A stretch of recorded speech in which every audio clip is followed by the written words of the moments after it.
Bonjour tout le monde, enchanté. Je m'appelle Yuki, je suis étudiant en master en sociologie et je joue un rôle de présentateur de Monsieur Annonce Sapin. Et je suis très content de vous accueillir aujourd'hui.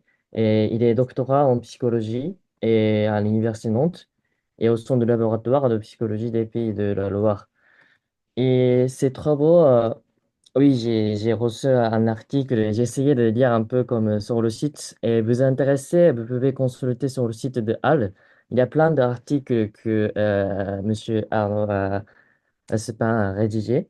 Et donc ces travaux, je pense que j'ai l'impression que s'inscrivent dans le champ de la psychologie environnementale et sociale.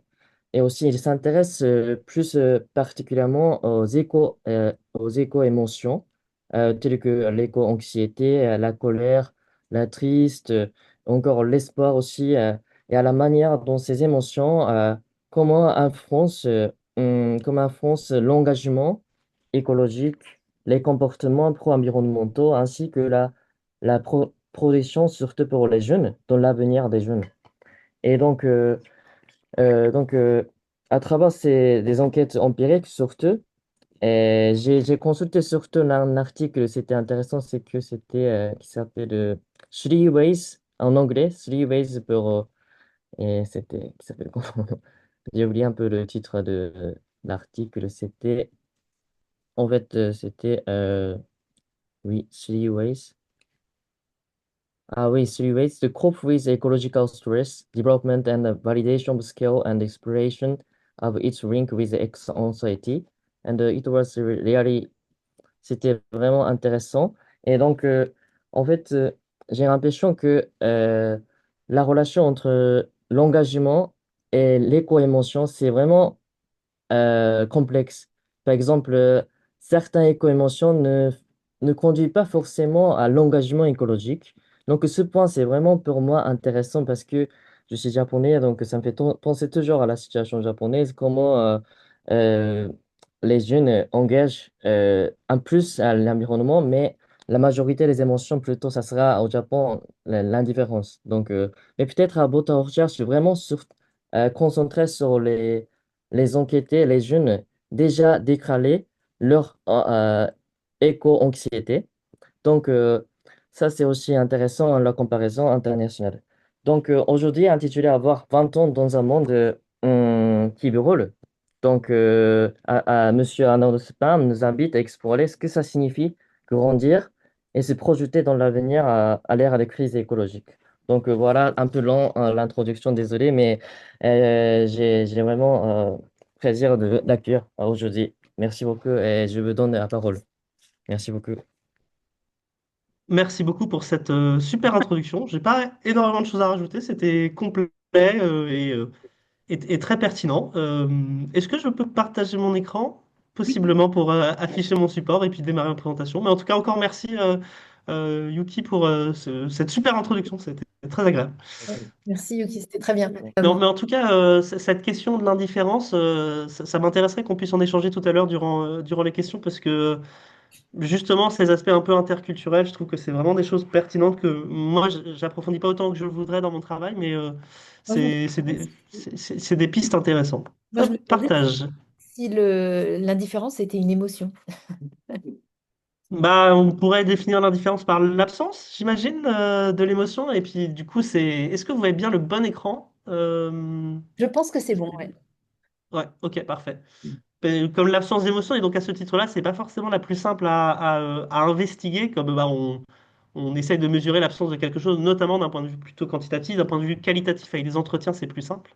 Mais, euh, mais ouais, tout comme la question du déni, c'est des choses qui sont passionnantes, mais qui sont assez difficiles empiriquement à approcher, parce qu'on cherche à décrire l'absence de quelque chose, ce qui est toujours un peu complexe.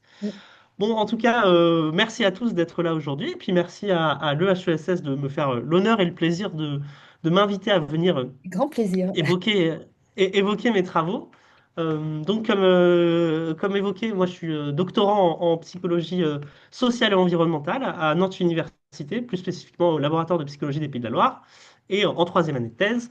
Et je me consacre à essayer de mieux comprendre déjà l'expérience des jeunes vis-à-vis des crises environnementales, en termes notamment d'émotions, et puis qu'est-ce que cela va provoquer en eux, quelles réponses ils y apportent, autant d'un point de vue plus concret de est-ce qu'ils s'engagent en termes de comportement, et puis aussi d'un point de vue un peu plus distant, euh, est-ce que ça les pousse à envisager leur futur différemment sur différentes questions que j'aborderai dans une projection un peu plus long terme, on va dire. Donc ma présentation s'intitule effectivement Avoir 20 ans dans un monde qui brûle, explorer et comprendre les éco-émotions, l'engagement écologique et la projection dans l'avenir des jeunes. J'aime bien commencer par poser un cadre qui, je pense, est connu par la majorité, mais je trouve ça toujours intéressant de le rappeler. C'est que je pense un premier message clé, c'est que l'éco-anxiété, c'est une préoccupation tout à fait rationnelle, parce que c'est une réaction émotionnelle forte à une situation qui est résolument préoccupante. Effectivement, je vous apprends probablement pas que le GIEC est une institution scientifique qui propose des projections climatiques et qui nous indique que la trajectoire actuelle va vers une aggravation forte de la situation globale liée aux changements environnementaux avec toute une série de conséquences sur la vie humaine et non humaine.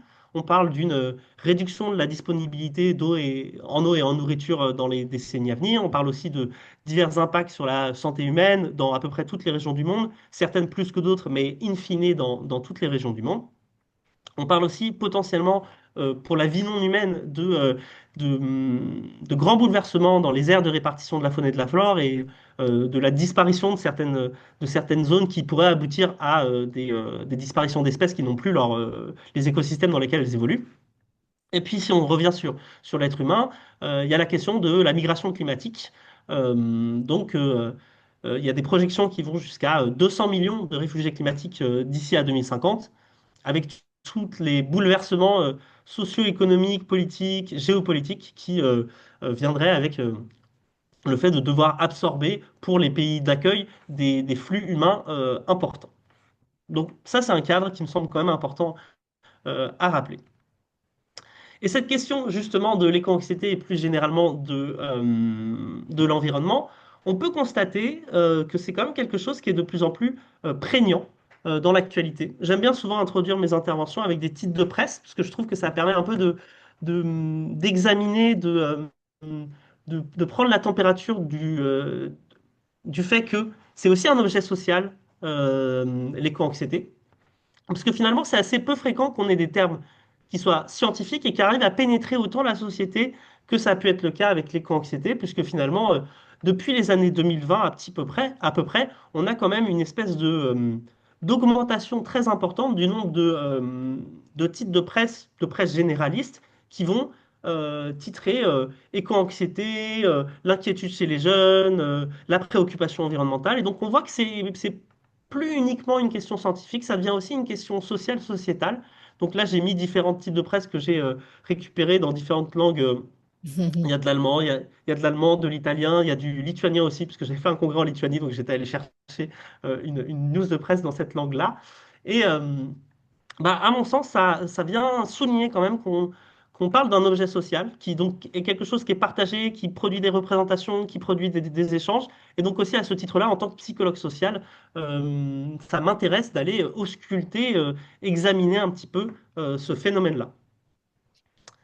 Je vous propose une première partie où je vais un petit peu caractériser ces éco-émotions. Donc en fait, de quoi on parle, qu'est-ce qui les différencie un petit peu des émotions classiques si elles sont différentes, et un peu voilà, faire un tour d'horizon de ces émotions et comprendre un peu euh, qu'est-ce qui les rend un petit peu singulières.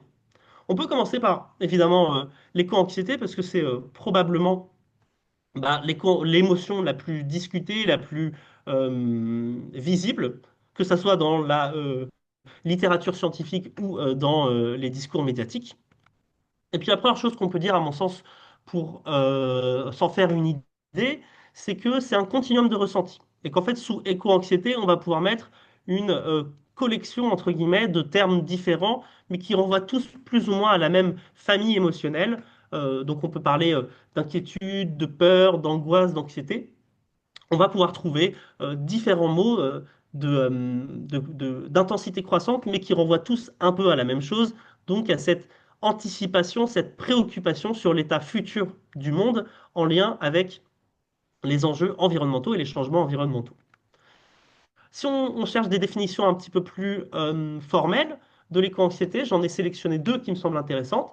Celle de Susan Clayton, qui le définit comme la peur chronique d'un effondrement environnemental, et celle de Albrecht, qui est un philosophe australien assez influent sur les questions d'environnement, dont je vous conseille les travaux par ailleurs, euh, qui décrit l'éco-anxiété comme la sensation globale que les fondations écologiques de l'existence sont en train de s'effondrer. Ce qui est intéressant avec ces deux citations, c'est qu'on retrouve dans les deux cas une notion un petit peu collapsologique. C'est-à-dire dans les deux cas, on a cette idée d'un effondrement. C'est quelque chose qui est assez présent dans les travaux, je dirais plutôt nord-américains, anglo-saxons, je rentre l'Australie, les Britanniques là-dedans. C'est cette idée, cette approche un peu collapsologique par la disparition de la société. Que finalement, ce qui nous cause de l'anxiété, c'est les conséquences directes sur la société humaine et possiblement l'idée qu'elle puisse un peu se désagréger, disparaître. J'ai l'impression qu'il y a des conceptions de l'éco-anxiété qui ne sont pas autant sur ces aspects d'effondrement, qui sont plus sur des bouleversements de la situation, mais effectivement, on a ces définitions qui mettent un peu cette emphase sur ce côté collapsologique de le changement climatique et les autres dépassements de limites planétaires représentent des risques et des menaces pour nos sociétés en général. Bon, je pense qu'on peut dire davantage de choses pour un peu caractériser l'éco-anxiété, puisque ces définitions sont intéressantes, mais elles sont finalement un peu sommaires. Et la première chose, moi, qui me semble très fondamentale sur l'éco-anxiété, c'est que c'est une émotion qui est existentielle.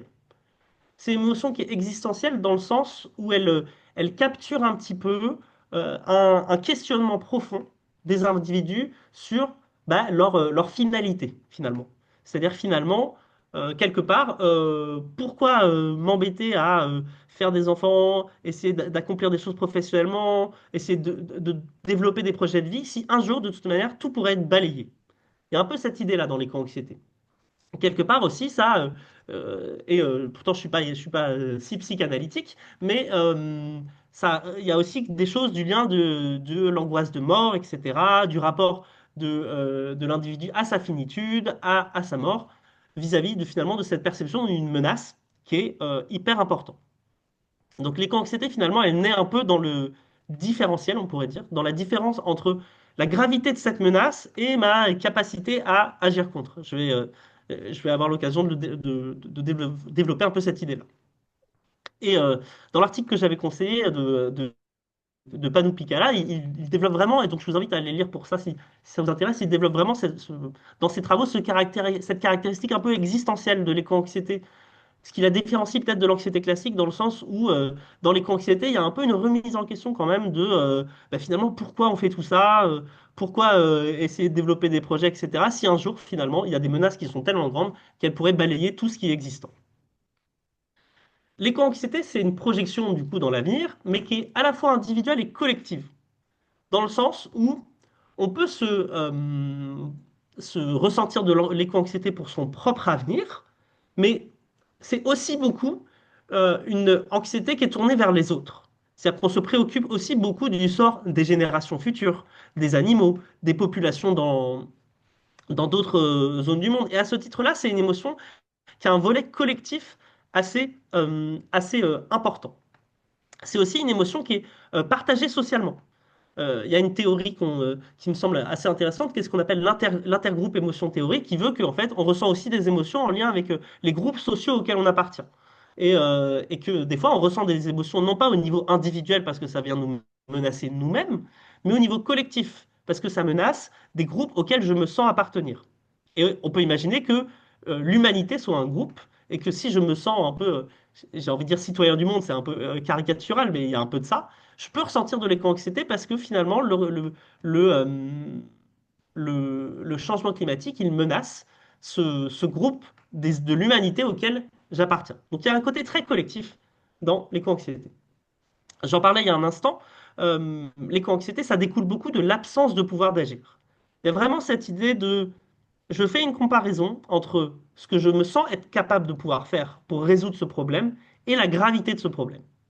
Et dans l'éco-anxiété, il y a vraiment cette idée-là que le problème, il est tellement gargantuesque et mon pouvoir d'agir, il est tellement négligeable qu'il y a un différentiel énorme entre les deux. Je me dis, mais comment je vais faire face à une telle menace alors que mes moyens d'agir dessus sont tellement faibles?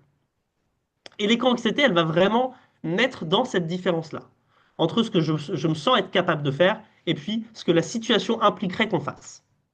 C'est pour ça que on peut dire que l'éco-anxiété, elle est fortement en lien avec la notion de contrôle, de me sentir en maîtrise, de pouvoir agir sur mon environnement, pour être capable d'avoir une influence.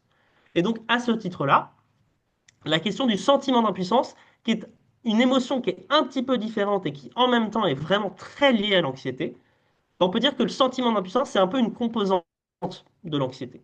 En tout cas, il y a des auteurs, notamment Panou Pikala, je le recite, qui défendent un peu cette idée-là, qu'on peut considérer l'impuissance à la fois comme une émotion un peu différente, qui n'a pas forcément le même effet sur les comportements, j'y reviendrai, et en même temps quand même quelque chose qui va être très lié à l'anxiété, parce que c'est un petit peu les mêmes mécanismes, les mêmes processus qui produisent l'anxiété et qui produisent l'impuissance.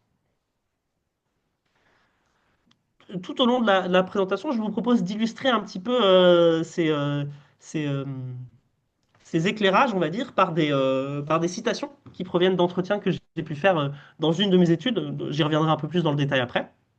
Mais donc, si on veut un peu caractériser l'anxiété, moi, il y a deux citations qui me semblent intéressantes. La première, c'est voilà, c'est une femme de 24 ans en reconversion professionnelle qui m'expliquait que bah, en fait, l'anxiété, c'est la crainte des conséquences environnementales, du réchauffement climatique, de la fonte des glaces. C'est beaucoup d'inquiétudes sur comment on va retrouver notre planète et comment est-ce que nos enfants, nos petits-enfants vont vivre ça aussi.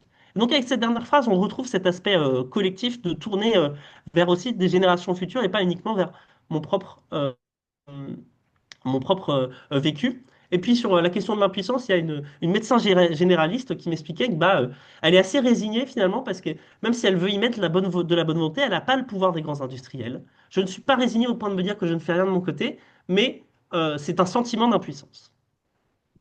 Voilà, donc tout ça vient un petit peu illustrer les éléments que j'évoquais.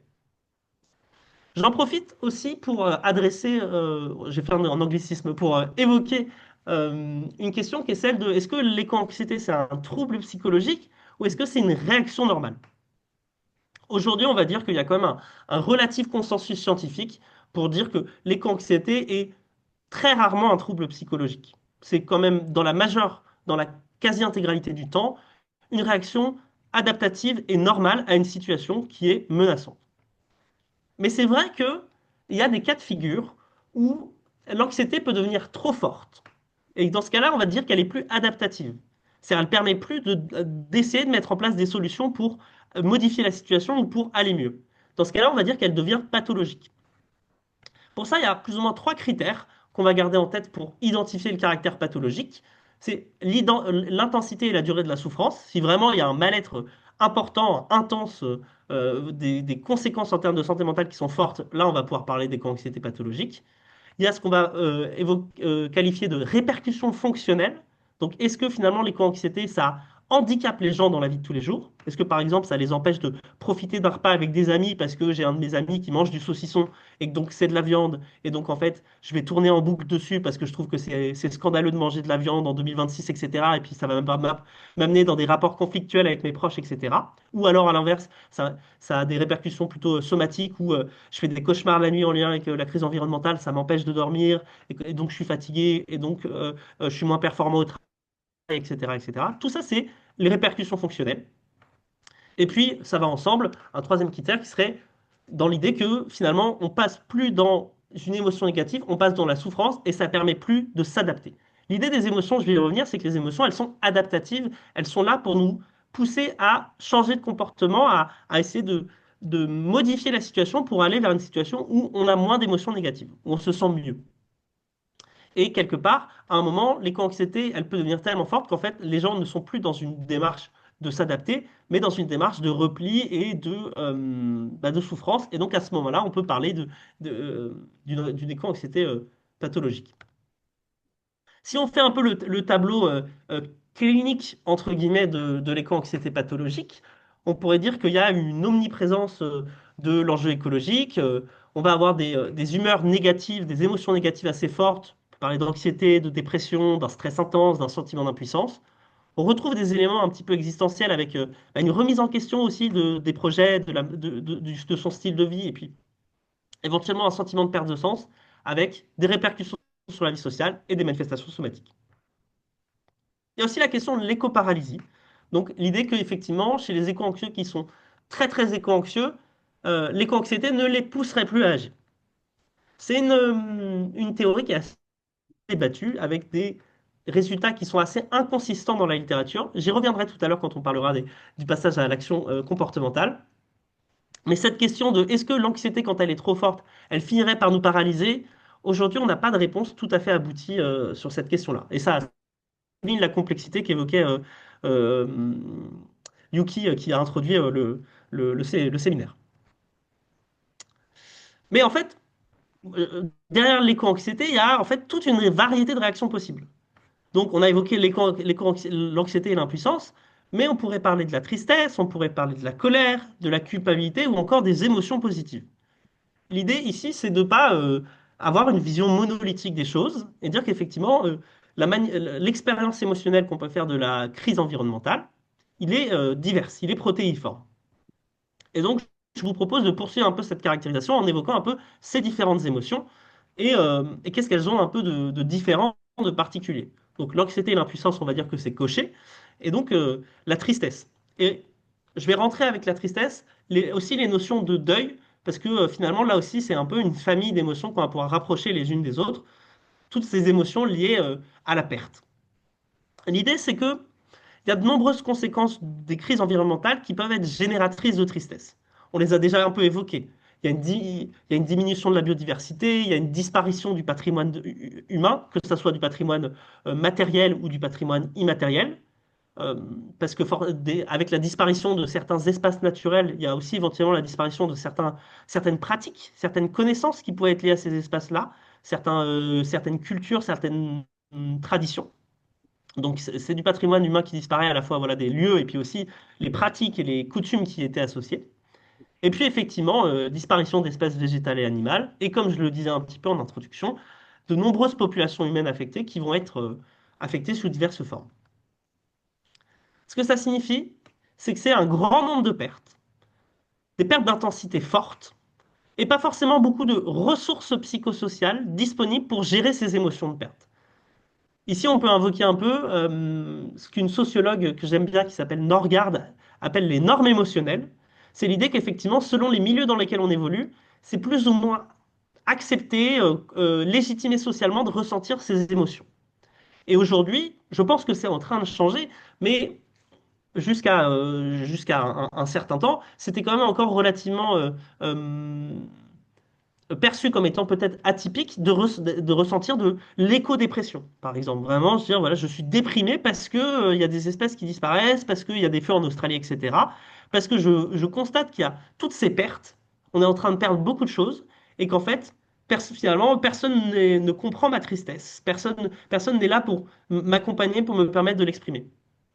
Et donc la tristesse, le deuil écologique, comme certains chercheurs l'appellent, il est vraiment dans cette idée qu'effectivement on perçoit toutes ces disparitions, on ressent de la tristesse du deuil par rapport à ça, et aussi dans les milieux sociaux dans lesquels on évolue, on n'a pas forcément les occasions, les espaces pour exprimer ces émotions-là. Il y a une approche un peu spécifique de la tristesse, qui est un mot que vous avez peut-être déjà entendu, qui est la solastalgie. Ça me semble intéressant de le mentionner, puisque c'est effectivement le philosophe Glenn Albrecht, dont je parlais tout à l'heure, qui est vraiment le, le- le chercheur qui a proposé cette définition. Et ça rentre un petit peu dans le cadre de la tristesse et du deuil. Et en fait, la solastalgie, c'est la douleur de voir un espace naturel auquel on était personnellement attaché qui disparaît.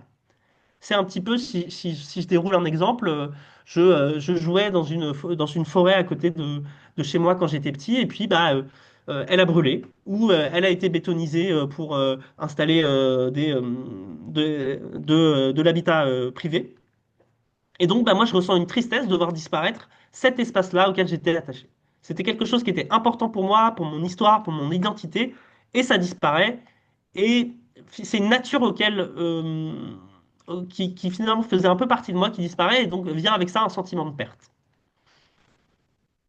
Pour illustrer cette tristesse, j'aime bien cette citation d'un étudiant en STAPS qui parle aussi un petit peu de la tristesse en lien avec le futur. Et donc avec ça, on peut mettre un peu des ponts avec l'anxiété, puisqu'il évoque que bah, Quand j'étais plus jeune, je me disais que j'aurais une grande maison, je ferais des voyages à travers le monde, j'aurais trois, peut-être quatre enfants. Et maintenant, on regarde sous le tapis, on prend conscience que rien n'est fait. Et donc, en fait, c'est la tristesse de constater que la vie dont on rêvait, on doit y renoncer pour des choses qui sont plus importantes. Donc il y a à la fois une tristesse pour des éléments plus collectifs, c'est ce que j'ai évoqué, la disparition du patrimoine humain, la disparition de la biodiversité, peut aussi y avoir une forme de tristesse par rapport à ce que ça implique pour sa propre projection dans l'avenir. J'aurai l'occasion de l'évoquer un peu plus tard. Mais ce qu'on peut retenir quand même de la tristesse, c'est qu'elle est très liée à une notion de connexion à la nature. Il y a quand même quelque chose euh, d'assez spécifique ici, c'est que la notion de tristesse et de deuil, on est beaucoup dans une notion d'empathie, de compassion, soit pour les autres humains, soit pour les animaux, soit pour la nature en général. Et donc cette idée de à quel point on se sent proche de la nature est vraiment quelque chose qui est assez central dans la compréhension de ce qu'on pourrait appeler l'éco-tristesse ou le deuil écologique. Si vous le voulez bien, je poursuis mon tour d'horizon en évoquant la colère et la culpabilité, que je vais mettre ensemble parce que c'est deux émotions qui sont dirigées vers des cibles. La colère, c'est dirigé vers une cible. En fait, on est en colère contre quelqu'un ou contre quelque chose. On peut être en colère contre les proches, donc voilà, mon conjoint, mes amis, mes parents, ils sont pas du tout au fait, ils sont complètement à côté de la plaque. On peut être en colère contre les gens en général. Moi, c'est quelque chose que j'ai beaucoup retrouvé dans mes entretiens. C'est se dire que voilà, c'est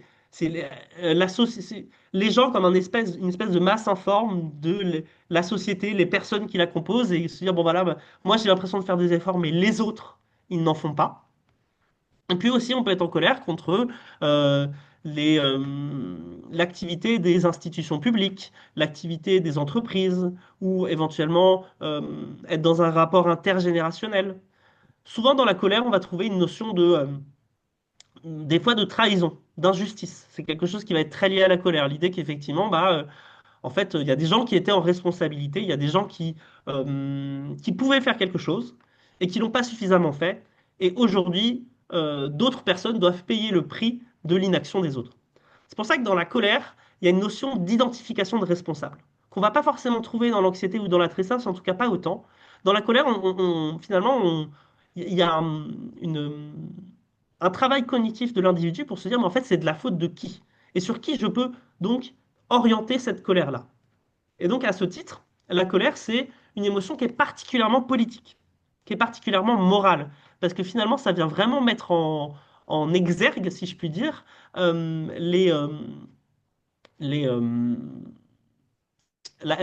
l'idéologie, la grille de lecture sur le monde de l'individu. Je suis arrivé tout à l'heure, j'ai vu que la personne qui présentait avant moi évoquait le SIMCA, le modèle de l'action collective, enfin, le modèle des déterminants psychologiques de l'action collective. Bon, bah justement, c'est un modèle où on met de manière assez centrale la question de la colère, justement, et de la question de la perception de l'injustice. Et donc, c'est tout à fait compatible avec le discours que je développe ici. C'est l'idée qu'effectivement, la colère, c'est une émotion qui va aussi être tournée beaucoup vers l'action politique, parce que il y a cette idée de perception d'injustice et de colère à une échelle assez collective souvent. Et puis, la culpabilité, on va plutôt pouvoir la caractériser quand la responsabilité, elle est plutôt dirigée vers moi-même. Finalement, la culpabilité, j'ai aussi identifié un responsable et ce responsable, c'est moi. Et je ressens de la culpabilité quand finalement, j'estime ne pas être à la hauteur de ma responsabilité. Je devrais agir plus et je n'agis pas suffisamment. Et donc, ce différentiel entre ce que j'estime être ma responsabilité et ce que je fais de manière plutôt effective, c'est ça qui va générer un sentiment de culpabilité. Également, ici aussi, si j'essaye d'illustrer un petit peu ces différents aspects avec des citations, on a notamment cette femme de 23 ans qui expliquait que bah, elle est énervée parce que finalement, bah, c'est le pouvoir, c'est l'argent qui mène la barque. Donc là, clairement, il y a un lien vraiment explicite qu'elle fait entre les questions euh, politiques de comment fonctionne le système économique, politique, etc., et puis ses émotions. Et sur la culpabilité, il y a cette citation que j'aime bien d'une femme de 28 ans chargée d'études en santé publique qui disait, voilà, j'adore la montagne et ça m'a marqué parce qu'on allait un week-end en montagne avec mon copain et j'ai pleuré dans la voiture en culpabilisant d'aller à la montagne. en me disant que on fait nos petits égoïstes, on prend un van pour aller se faire 2 jours de rando. Donc voilà, elle m'a fait un peu de la peine, alors je voulais la mettre, cette citation. Non, blague à part, je trouve que ça révèle un peu aussi effectivement le fait que les éco-émotions peuvent être dans des intensités fortes et voilà, amener les gens jusqu'à voilà, se sentir mal, pleurer, etc. Et je vais conclure un petit peu cette première partie en évoquant les émotions positives, parce qu'il ne s'agirait pas euh, que de parler des choses qui font mal, parce qu'on peut aussi être plutôt dans une approche positive et optimiste des questions écologiques. Et donc, l'émotion positive la plus importante entre gros guillemets, ça va être l'espoir, évidemment. Et l'espoir, c'est une émotion un peu complexe. Parce que effectivement, l'espoir, c'est très protéiforme, ça peut prendre vraiment des formes assez variées. Et selon ce qui motive notre espoir, il va s'exprimer de manière différente et il va avoir des conséquences différentes. Il y a une chercheuse scandinave que j'apprécie beaucoup, Maria Ojala, qui propose de distinguer 2 types d'espoir environnemental. D'un côté, l'espoir constructif et de l'autre côté, un espoir qu'elle va qualifier d'irréaliste. L'espoir constructif, c'est un espoir qui est enraciné dans l'agentivité, dans la dans la capacité d'agir. C'est finalement se dire, j'ai espoir parce que j'ai le sentiment que si je déploie des choses, ça peut aboutir à des solutions. C'est notamment un espoir qui est souvent enraciné dans une agentivité collective. Le fait de se dire, bah, en fait, on peut agir en groupe. Si on se rassemble, si on développe des choses, euh, on peut produire des changements. Ça peut être un tiers-lieu, ça peut être une épicerie solidaire, ça peut être des choses très locales ou des choses plus macro avec des ONG, des mouvements type Friday for Future, etc. Mais c'est l'idée que finalement, voilà, si on se mobilise, si on arrive à créer du commun, on peut produire du changement. À l'inverse, l'espoir irréaliste, qu'elle qualifie aussi d'espoir enraciné dans le déni, c'est cette idée que les individus vont trouver de l'optimisme uniquement dans des innovations techniques. C'est ce qu'on pourrait appeler aussi du technosolutionnisme. C'est le fait de se dire, bah, en fait, la science va progresser, on va trouver des innovations techniques, les entreprises vont développer des solutions, et finalement, les solutions vont venir d'elles-mêmes. Donc, quelque part, dans cet espoir irréaliste, il y a aussi, il se cache derrière ça un petit peu un processus de déresponsabilisation de l'individu, qui positionne les solutions comme étant loin de lui. Finalement, c'est pas à moi de trouver les solutions. C'est à la science de trouver des solutions, c'est aux entreprises. Et souvent, la science est perçue comme étant une espèce de- presque de la pensée magique, quoi. C'est la science va trouver des solutions, on ne sait pas comment, on ne sait pas par quel processus, mais la science va trouver. Donc finalement, derrière ça, il y a un processus de vouloir se déresponsabiliser d'agir, pas forcément conscient, hein, ça peut être quelque chose qui se passe sans que l'individu s'en rende vraiment compte, mais il y a cette idée, en tout cas selon cette autrice, de, euh, de positionner la solution en dehors de moi, et donc ça ne me pousse pas à agir. Donc là aussi, quand on décrit l'espoir, on est un peu obligé de mobiliser des notions connexes, des notions à côté, d'autres construits psychologiques. Finalement, l'espoir est aussi beaucoup comme l'anxiété lié bah, à la projection dans l'avenir. Il est aussi comme l'anxiété beaucoup lié au pouvoir d'agir, à la, au- à la perception de contrôle, à la perception d'agentivité. C'est ça qui va potentiellement nous faire basculer plutôt dans un espoir constructif ou plutôt dans un espoir irréaliste. Et puis aussi, on peut y trouver un rapport à la politique, puisque le fait d'être plus ou moins dans une approche technosolutionniste ou pas, va aussi beaucoup dépendre du regard qu'on porte sur la société, du regard qu'on porte sur les entreprises, sur les institutions et plus largement de notre point de vue sur la société. Je viens de le dire, mais voilà. Donc à ce titre-là, l'espoir, ça a aussi à la fois une dimension morale assez forte et puis à la fois une dimension existentielle assez forte. Parce qu'on retrouve cette question des valeurs et puis on retrouve cette question existentielle. Et à ce titre, je reviens encore sur ce modèle Simca, puisque vraiment, j'en parle pas dans mon diapo, mais je trouve que c'est un éclairage assez très puissant, puisqu'effectivement, dans les itérations récentes de ce modèle-là, on retrouve cette question de la moralité et de la manière dont on perçoit le monde, euh, qui va générer des émotions et qui va possiblement emmener vers le passage à l'action. Également, ça me semble intéressant d'évoquer ce qu'on peut qualifier comme les émotions qui sont produites par le fait d'agir. qui finalement sont la conséquence d'une action. Donc ça va être le fait de ressentir de la satisfaction, de la fierté, de la joie, peut-être même de l'empouvoirment, conséquent au fait d'agir. Finalement, voilà, je suis aussi fier de moi parce que j'arrive à mettre en place des choses et ça génère des émotions positives. J'aurai l'occasion de revenir dans quelques instants sur la manière dont ça peut aussi alimenter les comportements. Et de nouveau, si on essaie de caractériser ça avec des, euh, des citations, je vais peut-être pas lire celle sur l'espoir parce qu'elle est un peu longue, mais celle sur la joie, elle décrit très bien ce que j'évoquais il y a un instant. C'est des fois, c'est la simple joie de se dire que j'agis pour contribuer au changement et que je veux plus de cette joie. J'ai envie de davantage ressentir cette émotion positive. Alors peut-être que ça va me repousser à agir encore. J'en ai un peu terminé pour cette, ce tour d'horizon, cette caractérisation des éco-émotions.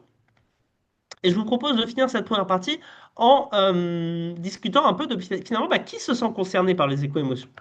En fait, est-ce que c'est quelque chose de marginal, de niche, ou alors c'est une expérience assez consensuelle? C'est quelque chose qui est vécu par la majorité des gens.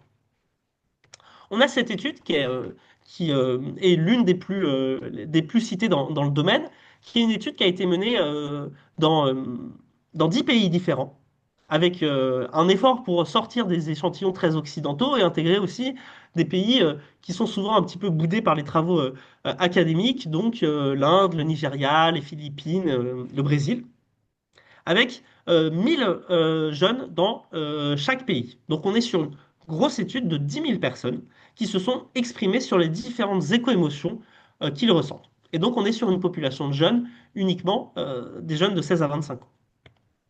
C'est donc un objectif surtout descriptif et exploratoire.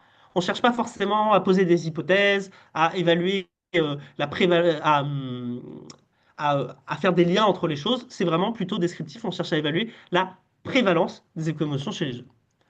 Petite mise en garde cependant, ça reste une étude qu'on va qualifier avec un échantillon de convenance. Même si c'est un gros échantillon, c'est pas un échantillon représentatif. C'est-à-dire que c'est 1000 jeunes qui ont bien voulu répondre à l'enquête dans chacun des pays. Donc possiblement, il peut y avoir quand même des biais d'échantillonnage, c'est très important de le garder en tête. Et donc si on jette un peu un coup d'œil aux résultats, le tableau est un peu dense, mais il y a plusieurs choses intéressantes. On constate, si on regarde la première colonne qui nous fait la moyenne pour chacun des pays, que les proportions de jeunes qui reportent des émotions par rapport à la crise environnementale est assez important. C'est 66% qui se sentent tristes, 50% qui se sentent helpless, donc on pourrait se traduire ça par désespéré, anxieux 60%, etc. Je ne vais pas tous les détailler, mais on trouve beaucoup des prévalences assez fortes. Et quand même, on peut évoquer leur différence, puisqu'on en parlait en introduction. On a quand même 30% des jeunes qui se sentent aussi un petit peu indifférents. Si on regarde ce qu'il en est pour nous, on trouve à peu près les mêmes proportions, avec quand même euh, quelques exceptions. Par exemple, on va trouver un optimisme en France qui est plus bas. On est à 227 sur 1000, donc plutôt 22% que 30 par rapport à la moyenne de, euh, de, euh, du monde entier, donc on est un petit peu plus bas. Et puis on peut aussi regarder pour les pays qui sont plutôt, on va dire, euh, moins responsables de la cause et plus victimes, donc les pays dans des continents plutôt de l'hémisphère sud qui font davantage face aux effets du changement climatique. Et là, par exemple, là, l'anxiété, on est plutôt autour de 80% aux Philippines contre 61% pour l'ensemble de l'échantillon. Pareil pour la tristesse. Et puis de la même manière, par exemple, au Nigeria, on va avoir moins de culpabilité, moins de honte. Parce que je pense que c'est aussi des populations qui se sentent moins responsables. Je vois pourquoi ça serait à nous de culpabiliser, parce que finalement, l'essentiel des émissions, c'est les pays de l'hémisphère nord, les pays très industrialisés, etc., etc. Et si on veut aller plutôt vers une étude représentative, il me semble intéressant de mentionner l'étude de l'ADEME, qui est sorti il y a à peu près un an, c'était en avril 2025, et qui là propose la première étude en France avec un échantillon représentatif pour avoir une vraie idée de l'éco-anxiété. Ça porte que sur l'éco-anxiété, ça porte pas sur toutes les émotions, mais qui elle donne un vrai panorama de l'éco-anxiété avec un échantillon représentatif. Donc pour vraiment se rendre compte de, en France, qui ça concerne aujourd'hui. Et si on regarde les principales conclusions, on va notamment regarder le graphique sur la droite, bah, on peut constater qu'on a déjà, entre guillemets, 75% des gens qui sont pas ou peu éco-anxieux. Parce qu'effectivement, on a cette première classe, 5%, 5,7%, pas du tout éco-anxieux, 44% des gens qui sont pas très éco-anxieux, 25% des gens qui sont peu éco-anxieux. Donc tout ça, ça nous fait 75% de la population française, tout âge confondu, tout genre confondu, qui sont plutôt pas trop éco-anxieux. Donc ce qui va nous intéresser, c'est plutôt finalement les derniers 25%, où on a 15% des gens qui sont moyennement éco-anxieux, donc pour qui ça ne présente pas de difficultés en termes de bien-être et de santé mentale, juste bon, bah, je ressens de l'appréhension, j'y pense de temps en temps, ça me fait peur, mais ça ne m'handicape pas dans la vie de tous les jours. Et puis on a quand même 10% des gens qui sont fortement éco-anxieux, voire très fortement, voire pour 1% des gens, ce que les auteurs de cette étude ont qualifié de risque psychopathologique.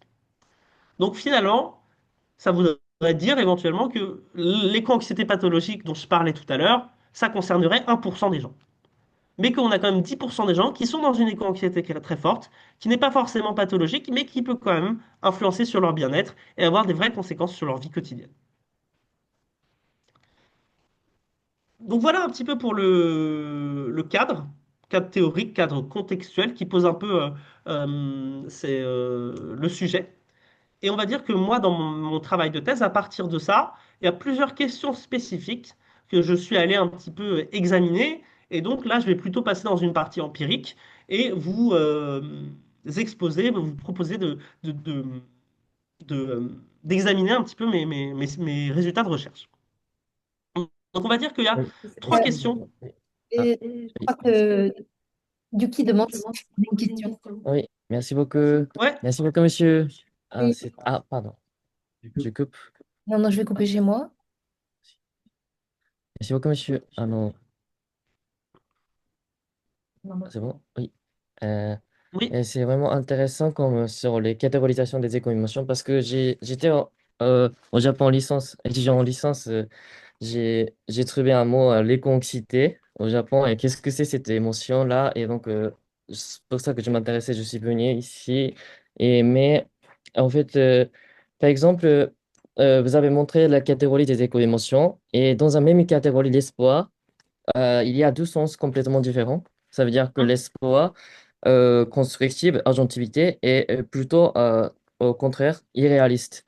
Et je pense que hum, ce qui m'intéresse, c'est quels éléments qui distinguent entre les deux dimensions dans la même catégorie. C'est que peut-être, par exemple, la relation avec la colère. Par exemple, si on a la dimension de la colère, c'est plutôt comme le sentiment contre certaines institutions, certains politiciens, je sais pas, mais certaines causes de hum, changement climatique. L'espoir ne peut pas être comme l'émotion irréaliste, mais c'est plutôt vraiment un constructible et on est essayé de s'engager l'action publique. Donc peut-être c'est vraiment intéressant la catégorisation des éco-émotions, mais aussi ça m'intéresse, c'est que comme la relation entre les catégories des éco-émotions différentes. Donc, est-ce que vous avez hum. quelques recherches, commentaires, comme des expériences, comme dans l'entretien, l'enquête qualitative, comme la relation entre des catégories différentes, comme la Hum. colère, l'espoir, Je pense etc. que, alors, je ne sais pas si je l'ai ici, donnez-moi un instant, mais j'ai une analyse qui peut Oui. éclairer justement ce truc-là. Je vais vous l'afficher, Ah, donnez-moi quelques secondes. Hop. Parce qu'effectivement, justement, là-dessus, j'ai essayé un peu d'identifier des profils. Euh, en prenant les émotions tous ensemble, est-ce qu'on retrouve un peu des profils différents, des profils émotionnels, et justement en prenant, est-ce que voilà, c'est plutôt la colère avec l'anxiété, etc. Et donc, je pense que ça peut en partie éclairer votre interrogation. Tac, tac, tac. merci beaucoup. C'est par ici. Hop. Je l'avais pas mis dans la présentation, j'aurais pu. Hop. C'est ailleurs.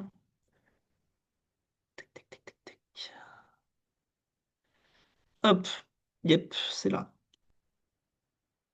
Donc en fait, ce que j'ai essayé de faire, c'est de prendre différentes émotions, donc colère, anxiété, tristesse, également d'autres dont j'ai un peu moins parlé ici, une émotion un peu d'isolement par rapport au sujet, de se sentir pas compris par ses proches, culpabilité, impuissance, espoir, donc les émotions que j'ai évoquées.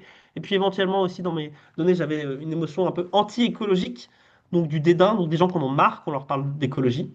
Et donc à partir de ça, j'ai essayé un peu de distinguer des profils avec une analyse qu'on appelle l'analyse de profil latent, latent profile analysis pour les plus matheux d'entre vous. Et donc on essaie de trouver des profils types.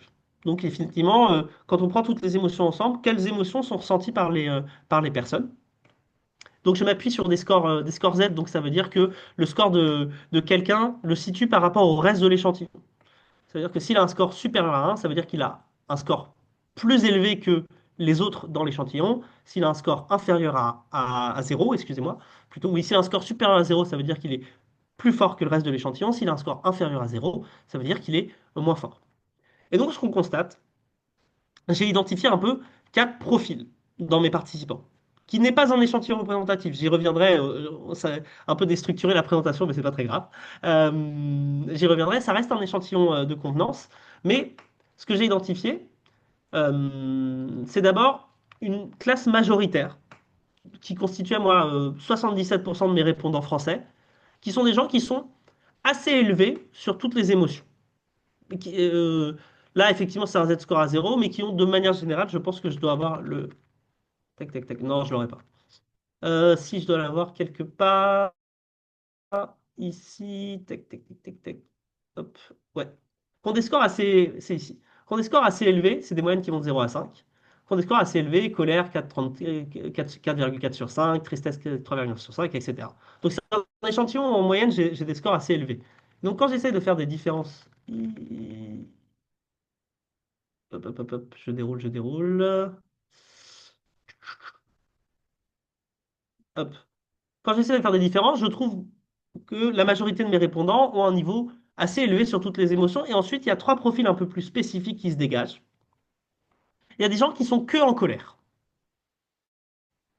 C'est la ligne verte. C'est des gens qui vont avoir un score de colère qui est à peu près similaire aux autres, mais beaucoup moins d'anxiété, beaucoup moins de tristesse, un peu moins d'isolement, moins de culpabilité, moins d'impuissance, un peu moins d'espoir et un dédain assez proche. Donc, déjà, il y a des gens que la crise climatique ne rend qu'en colère. J'ai également distingué des profils un peu qu'on pourrait qualifier d'anti-écolo, qui sont 8%, c'est-à-dire des gens qui ont un dédain très fort. Donc ça veut dire, j'en ai marre qu'on me parle du changement climatique, j'en ai marre qu'on me prenne la tête avec toutes ces histoires-là. Ils vont ressentir cette émotion-là très fort et pas du tout être sur les autres émotions. Pas très peu de colère, peu d'anxiété, moins que les autres. Et puis enfin, il y a ceux que j'ai qualifiés des surinvestis, suraffectés, c'est ceux qui explosent tous les scores. Ils vont avoir notamment beaucoup plus de sentiments d'isolement, un- une colère, une anxiété, une tristesse un peu plus forte que les autres, ressentent aussi moins de culpabilité, moins d'impuissance et aussi moins d'espoir. Moins d'espoir. Moins d'espoir par rapport à la catégorie dominante. Donc voilà, je ne sais pas si ça répond tout à fait à la question. Mais si on regarde un peu les profils, si on essaie de prendre un peu les liens entre les différentes émotions, c'est un peu ça les différentes choses que j'ai identifiées. Et puis, par ailleurs, j'ai pas forcément d'illustration pour le montrer, mais les émotions sont très corrélées les unes avec les autres. C'est-à-dire que les gens ont quand même, on va dire, il y a un trio très fort entre tristesse, anxiété, colère. Les gens qui sont en colère ont, sauf, on va dire, sauf sur ce sous-échantillon de cette centaine de personnes hein, qui sont un peu différentes des autres, mais de manière générale, si on prend à l'échelle de l'échantillon en entier, les gens qui sont en colère en moyenne, très tendance à être aussi tristes et aussi anxieux. Après, c'est pas forcément autant le cas avec les autres émotions, mais voilà ce que je pourrais dire par rapport à cette question. Je ne sais pas si Et ça. combien de personnes dans l'échantillon? J'ai l'impression que c'était pas marqué. Euh, ouais, je vais y revenir dans la présentation que j'avais préparée, 1600, 1650 participants. Merci beaucoup. Je vois qu'il y a un commentaire. Merci pour ça. Ok, non, non, très bien. Eh ben je poursuis avec la partie un peu plus empirique que j'avais prévu de présenter. Et donc, effectivement, du coup, on a pris un peu d'avance avec la question, mais c'est pas grave, on va bien raccrocher les wagons. On va dire que moi, dans mon travail de thèse, il y a quatre questions qui m'intéressent principalement. Trois questions, excusez-moi, je ne sais pas compter. Trois questions qui m'intéressent principalement, qui sont les antécédents des éco-émotions. C'est vraiment qu'est-ce qui explique que certaines personnes ressentent des émotions et pas d'autres? Quels sont un peu les processus, notamment psychologiques, moi c'est surtout ça sur lequel j'ai mis l'emphase, euh, qui peuvent expliquer le fait que machin ressent de l'anxiété et pas bidule. Une deuxième question, c'est effectivement, comme on l'évoquait, comment ces émotions, elles influencent ou non le passage à l'action. Est-ce qu'elles nous motivent ou pas à agir de manière plus écologique? Et puis enfin, je l'évoquais aussi un peu en introduction, cette question de regarder un petit peu plus loin, comment les éco-émotions, elles influencent la manière dont les jeunes se projettent dans leur avenir, en termes de choix de vie, professionnel, personnel, etc. Si on résume, hop, tac, ça circule plus, oui c'est bon. Si on résume un petit peu, de manière graphique, ça veut dire que au milieu, on met les éco-émotions.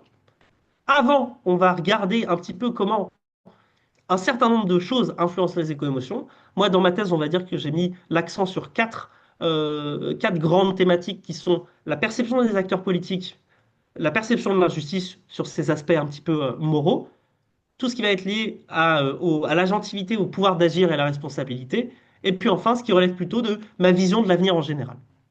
Donc, on va regarder comment toutes ces choses-là influencent les éco-émotions. Est-ce qu'elles nous permettent d'expliquer plus ou moins bien pourquoi certains sont plus anxieux, plus tristes, plus en colère que d'autres. Et puis, de l'autre côté, on va aller regarder, est-ce que nos émotions, elles nous permettent de mieux comprendre pourquoi il y a certaines personnes qui agissent et d'autres pas.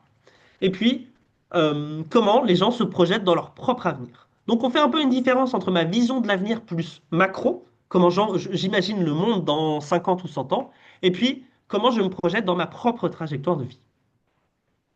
Et donc j'y arrive. Pour répondre à ces questions, je m'appuie pour l'instant sur deux études. J'en ai une troisième qui est en cours. Une étude qualitative dont j'ai présenté quelques extraits euh, précédemment. Donc c'est 30 entretiens que j'ai réalisés il y a maintenant presque 2 ans avec des jeunes, puisque je suis effectivement sur cette population-là. Donc des hommes, des femmes de 18 à 30 ans, étudiants actifs dans les quatre coins de la France. Et donc euh, ces entretiens ont été retranscrits intégralement et puis je me suis lancé dans une analyse thématique, ce qui inclut forcément une part de subjectivité, d'autant plus que on n'a pas eu l'opportunité de faire une analyse croisée à plusieurs. Donc c'est euh, c'est moi qui ai fait l'analyse de ces 400 ou 500 pages de texte issus des entretiens pour en ressortir les grandes idées. Et cette première approche plus qualitative, plus exploratoire, elle a été complétée par une approche plus confirmatoire, c'est très classique en psycho, donc une étude plutôt quantitative, donc via un questionnaire en ligne. Et là, donc aussi en termes de volume, on est sur quelque chose de plus important, puisque c'est 1645 jeunes de 18 à 30 ans qui ont répondu à un questionnaire que j'ai diffusé il y a à peu près un an. Et donc, je l'évoquais il y a un instant, on est quand même sur un échantillon de convenance. Donc, c'est des gens qui ont bien voulu me répondre. Donc, c'est pas forcément des jeunes qui sont représentatifs de tous les jeunes. C'est important à garder à l'esprit. C'est pas c'est pas, j'ai pas pu avoir une méthodologie d'échantillonnage qui permettait un échantillon représentatif. Et donc, bien que ça soit des résultats intéressants, c'est difficile de les généraliser à tous les jeunes de France d'aujourd'hui. La preuve, effectivement, j'ai une légère surreprésentation des femmes, j'ai une surreprésentation assez forte des étudiants, évidemment, et j'ai à peu près la moitié de mon échantillon qui provient de Loire-Atlantique, qui est le département où je suis, où se situe Nantes Université, même si j'ai quand même 55% des gens qui sont en dehors de la France, avec des pôles importants à Paris ou à Bordeaux notamment. Et puis d'un point de vue statistique, pour les gens qui ont cette sensibilité-là, ce que je vais vous présenter aujourd'hui, c'est des régressions linéaires et puis des régressions logistiques multinomiales ordinales. Donc je vous propose de présenter ces résultats empiriques structurés autour de nos trois questions. Et donc on va jongler entre les résultats des entretiens et les résultats des questionnaires pour éclairer ces trois questions. La première, c'était quels sont les antécédents des éco-émotions? Donc là-dessus, on peut discuter un peu de ce qu'on a trouvé dans les entretiens sur les quatre grandes thématiques que j'avais ciblées. Donc, si on regarde la perception des acteurs politiques, j'ai demandé aux gens, bon, en fait, qu'est-ce que vous pensez des actions de l'État vis-à-vis de l'environnement? Et puis, éventuellement, il y a eu des relances pour les amener à discuter de ce qu'ils pensaient de l'activité des acteurs privés, des associations, des autres gens autour d'eux.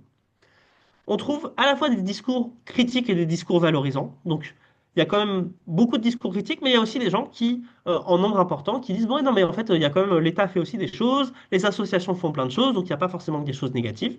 On trouve des discours vraiment balancés des deux côtés.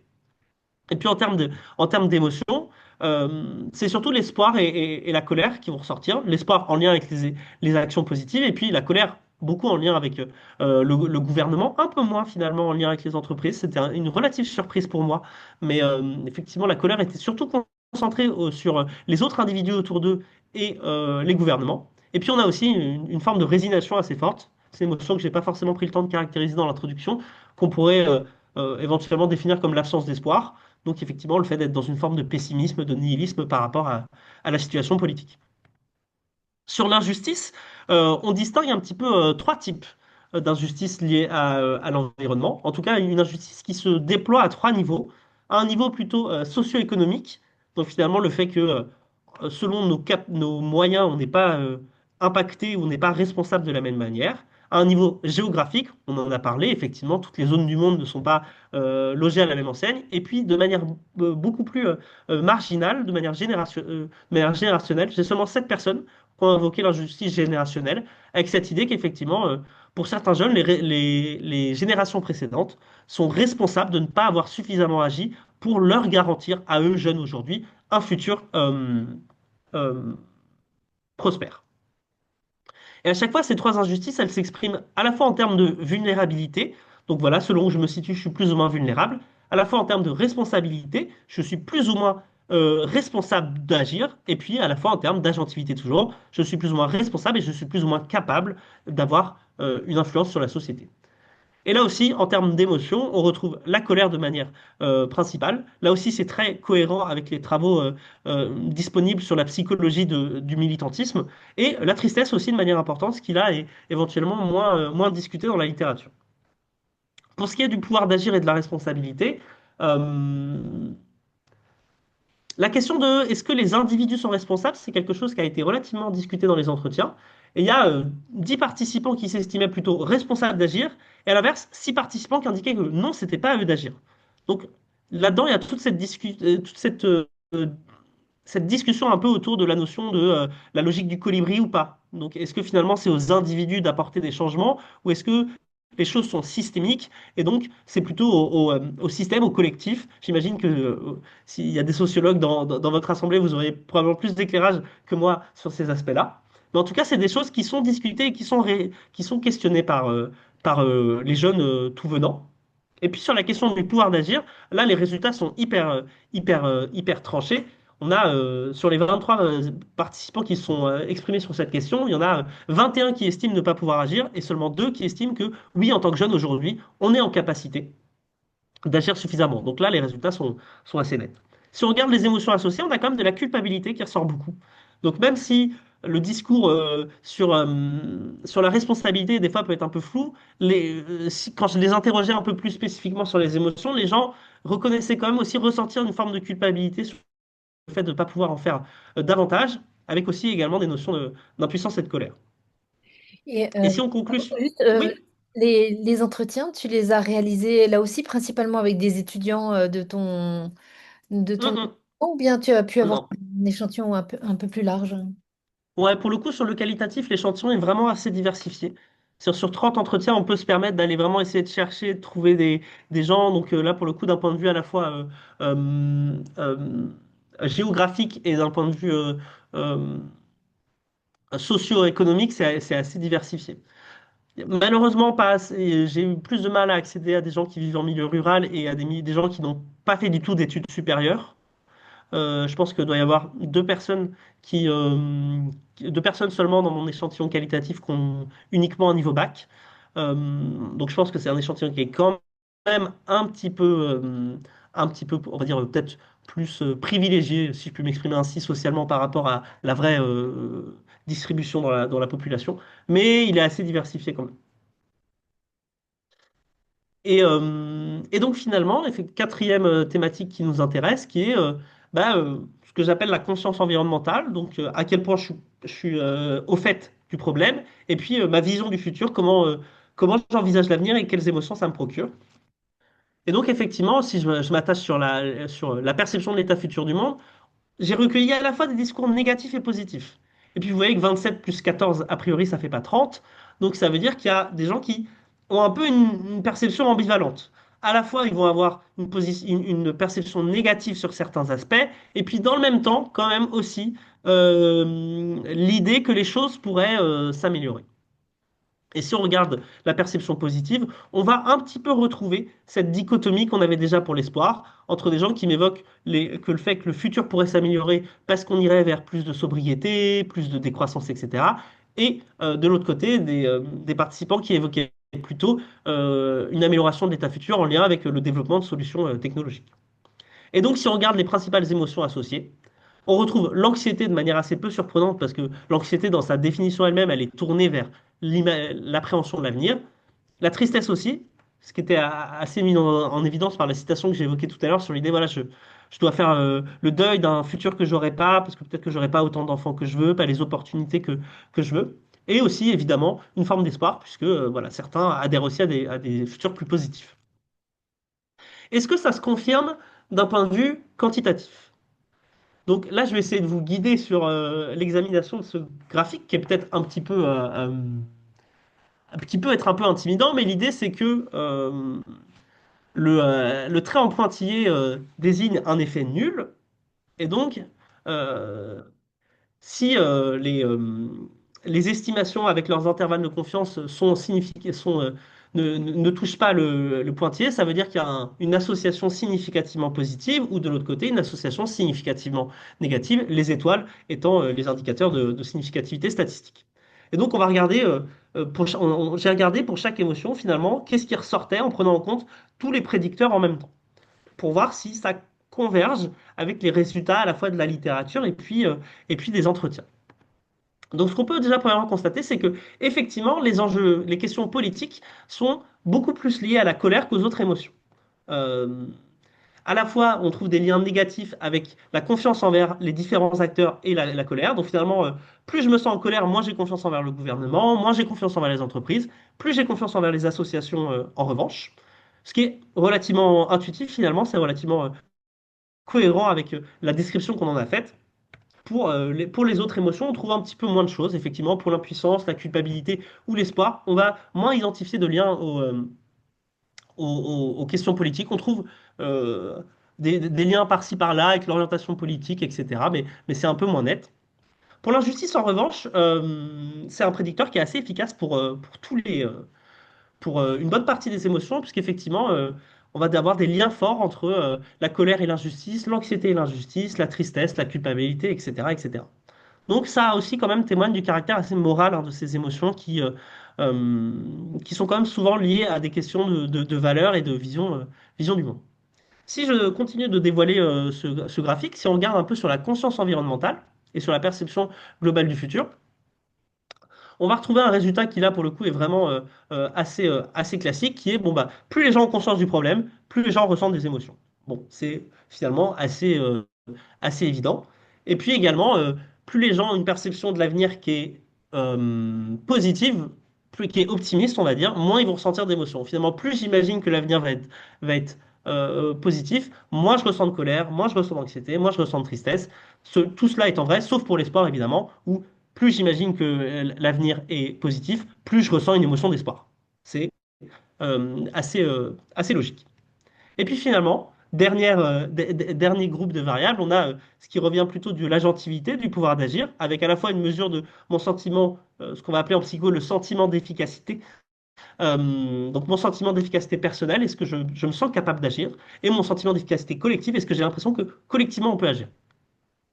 Et là aussi, on va retrouver des choses assez fortes. Globalement, on trouve des liens avec la plupart des émotions négatives. Donc, finalement, et c'est peut-être un peu paradoxal, mais les gens qui ressentent le plus d'émotions sont aussi ceux qui ont l'impression qu'on pourrait agir, notamment qu'on pourrait agir collectivement. Donc, probablement que derrière ça, il se cache une variable confondue qui est le fait que c'est les gens qui ressentent plus d'émotions sont les gens qui sont les plus investis. Et ça s'exprime au travers aussi de ces liens qu'on va trouver avec différentes mesures de pouvoir d'agentivité. Voilà un petit peu le tableau qu'on peut dresser pour cette première question. Et donc, globalement, on a plus ou moins... tout ça va dans le sens des éléments théoriques que j'ai présentés au début. Donc, finalement, on confirme un peu cette idée que les émotions ne sont pas forcément toujours liées aux mêmes antécédents, et puis que on trouve des liens avec la politique, on trouve des liens avec la gentilité, etc., etc. Deuxième grande question, euh, et qui va être plus rapide à traiter. Oui, il y a une main levée. Oui, merci pour votre présentation. Je voulais juste poser une question sur ça parce que vous avez parlé des antécédents des émotions. Est-ce que vous êtes Ouais, intéressé aussi aux antécédents un peu concrets, matériels des gens, notamment leur position sociale, leur classe ouais. sociale? Est-ce qu'ils ont des profils militants ou pas? Est-ce qu'ils sont en la campagne? Comment est-ce que l'objet écologie leur est présenté aussi? Est-ce que c'est par exemple Mm, qu'il y a une taxe? Est-ce que c'est par une nature un peu muséalisée? Est-ce que c'est enfin, voilà, mm, ce genre de mm. choses? Effectivement, là, les résultats que je vous présente, ils sont ajustés sur les variables sociodémographiques. C'est vrai que souvent, nous, les psychologues, on s'intéresse au processus psychologique et donc euh, le, euh, les aspects plus pragmatiques, concrets, comme vous évoquiez, ça va plutôt, on va les considérer comme plutôt des choses qu'on veut contrôler, mais des choses qui ne sont pas le centre de nos questions. Mais du coup, j'ai quand même, même si j'ai pas d'illustration, je peux vous apporter quelques éléments. J'ai plus des aspects sociodémographiques. J'ai effectivement pas forcément des choses très fines sur leur profil militant, etc. Mais par Mais par exemple, exemple, juste, je vous coupe juste sur, quand vous dites ouais, par exemple les profils psychologiques, le profil psychologique de quelqu'un, il est bien lié à ses expériences de vie matérielle, à ce qu'il a vécu, notamment, par exemple, oui, quelqu'un bien sûr, qui a été dans une manifestation qui s'est fait, je sais pas, taper par la police, bah, bien il va pas sûr. du tout ressentir les mêmes émotions, que quelqu'un qui milite dans une association à l'ONU, par exemple. Mm. Oui, oui, tout à fait. Après, je pense que c'est dû au fait que, je pense que épistémologiquement, les psychologues, on a une approche assez, je vais dire, universaliste et mécanistique de nos objets d'étude. Donc, on va souvent essayer de décrire des formes de lois générales, dire, bon, voilà, toutes choses étant égales par ailleurs, est-ce que tel processus psychologique, il influence tel comportement? Tout ça en n'éludant pas qu'effectivement, il y a des histoires de vie, il y a des contextes de socialisation, etc. Mais je pense que c'est moins justement notre cœur d'expertise. Et c'est là aussi Mhm. où d'ailleurs les sciences sociales voisines comme la sociologie, l'anthropologie, etc. vont avoir des apports hyper complémentaires avec ce qu'on fait. Et donc par Ok. rapport à votre question, bah, sur les aspects sociodémographiques, il y a une différence de genre qui est très marquée euh, où les femmes ont, de manière générale, expriment des émotions plus fortes. Et ça, je le trouve dans mes résultats, et c'est quelque chose de très consistant dans la Mhm. littérature. Il y a a priori plus ou moins deux pistes pour l'explorer. Soit c'est parce qu'elles l'expriment davantage, parce que on pourrait, et là je pense que vous avez plus d'éclairage dessus que moi, questionner la socialisation genrée autour des émotions, et qu'effectivement, possiblement, les femmes sont plus socialisées à être dans l'expression émotionnelle que les hommes. Ou alors, on pourrait supposer qu'il y a vraiment une différence en termes de sensibilité environnementale entre les hommes et les femmes. Là, encore une fois, moi, je pense que c'est plutôt construit, hein, je ne suis pas du tout inéiste dans l'idée, mais, euh, mais voilà. La deuxième Ok. chose importante, c'est il y a un réel effet de classe sociale. Ça, c'est indiscutable. Euh, le- L'expression fin du monde, fin du mois, elle se retrouve de manière assez consistante dans les résultats empiriques. C'est-à-dire que globalement, les personnes qui occupent des postes qui ont des niveaux d'études plus élevés, qui occupent des postes de cadre, ont plus tendance à ressentir des émotions fortes, ont plus tendance à scorer élevé sur ce genre d'enquête. Euh, on peut supposer qu'il y a probablement une question de temps de cerveau disponible, en fait, que c'est un peu un luxe de pouvoir se préoccuper de la survivance collective et pas juste de sa survivance individuelle, de est-ce que je suis capable de payer mon loyer, etc. Mais si certains d'entre vous ont des éclairages là-dessus, je suis très intéressé d'en discuter. Mais en tout cas, effectivement, d'un point de vue plus social, c'est un peu les deux choses qu'on va retrouver. Donc à la fois une différence de genre et puis une vraie différence socio-économique. Ok, merci. Je reprends donc. Est-ce que les émotions nous poussent à agir? Donc un peu la deuxième question qui nous intéresse. Est-ce qu'elles nous poussent toutes à agir? Est-ce qu'il y en a qui marchent plus ou moins bien? Et puis si elles nous poussent à agir, comment elles nous poussent à agir? Si je reviens un petit peu à la théorie, à des éléments de théorie 5 minutes, il y a une piste de compréhension de comment les émotions peuvent nous pousser à agir. C'est ce qu'on appelle la régulation émotionnelle. L'idée, c'est qu'on ne peut pas rester avec une émotion négative. Excusez-moi. On ne peut pas rester avec une émotion négative sans rien faire. On va essayer de la réguler. Parce que fondamentalement, l'émotion négative, elle est désagréable. Et donc, on va mettre en place ce qu'on appelle en psychologie une stratégie de coping, une stratégie de régulation émotionnelle. C'est quelque part, je vais essayer de faire quelque chose pour euh, faire diminuer cette émotion négative. Et on va dire que, pour schématiser, on distingue dans la littérature deux grands types de stratégies de coping. D'un côté, ce qu'on va appeler la stratégie de coping centrée sur les émotions. Donc là, je n'essaye pas de modifier la situation, j'essaye juste de modifier ma propre perception, ma propre vécu de la situation. Donc ça va être par exemple de l'évitement cognitif. J'essaye d'éviter d'y penser. Le déni, c'est une forme de coping centrée sur les émotions. Ça peut être aussi de la distraction. Je sais qu'il y a un problème, mais je concentre mon attention sur autre chose. Typiquement, je sais pas, je suis étudiant, j'ai un partiel demain qui me terrifie. Bon, bah, en fait, j'ai vraiment pas envie d'y penser, alors je vais regarder Stranger Things sur Netflix parce que ça m'occupe l'esprit et ça me permet de pas y penser. Et finalement, tout ça, c'est des stratégies qui permettent éventuellement de gérer l'émotion, mais qui n'agissent pas sur la situation elle-même. C'est pour ça qu'on différencie ça d'un coping centré sur le problème, qui consiste à dire, bon, bah, en fait, la source de mon émotion, c'est ça. Et ben, j'agis sur ça pour essayer de changer la situation, avec l'idée que si la situation s'améliore, mon émotion négative, elle disparaît. Et ce qui est un peu difficile avec la crise environnementale, c'est que bah, si on fait du coping centré sur le problème, certes, ça nous fait agir, mais ça ne nous fait pas forcément diminuer notre émotion négative. Et on pourrait faire là une parenthèse sur le burn-out militant. Parce qu'en fait, si j'agis pour réguler mes émotions négatives, comme le problème environnemental il est tellement gigantesque, bah, mes actions, elles ne me permettent pas nécessairement d'aboutir à des changements visibles de la gravité de la situation. Et donc, on va dire que si on se place du point de vue de l'action, c'est chouette parce que les émotions des gens, ça les pousse à agir. Mais si on se place d'un point de vue de leur santé mentale, ça peut aussi coincer parce que finalement, le problème environnemental étant tellement grand que mes actions individuelles, elles sont relativement insuffisantes pour produire des changements. Toujours est-il que qu'est-ce qui fait qu'un individu s'engage plutôt dans un type de coping par rapport à l'autre?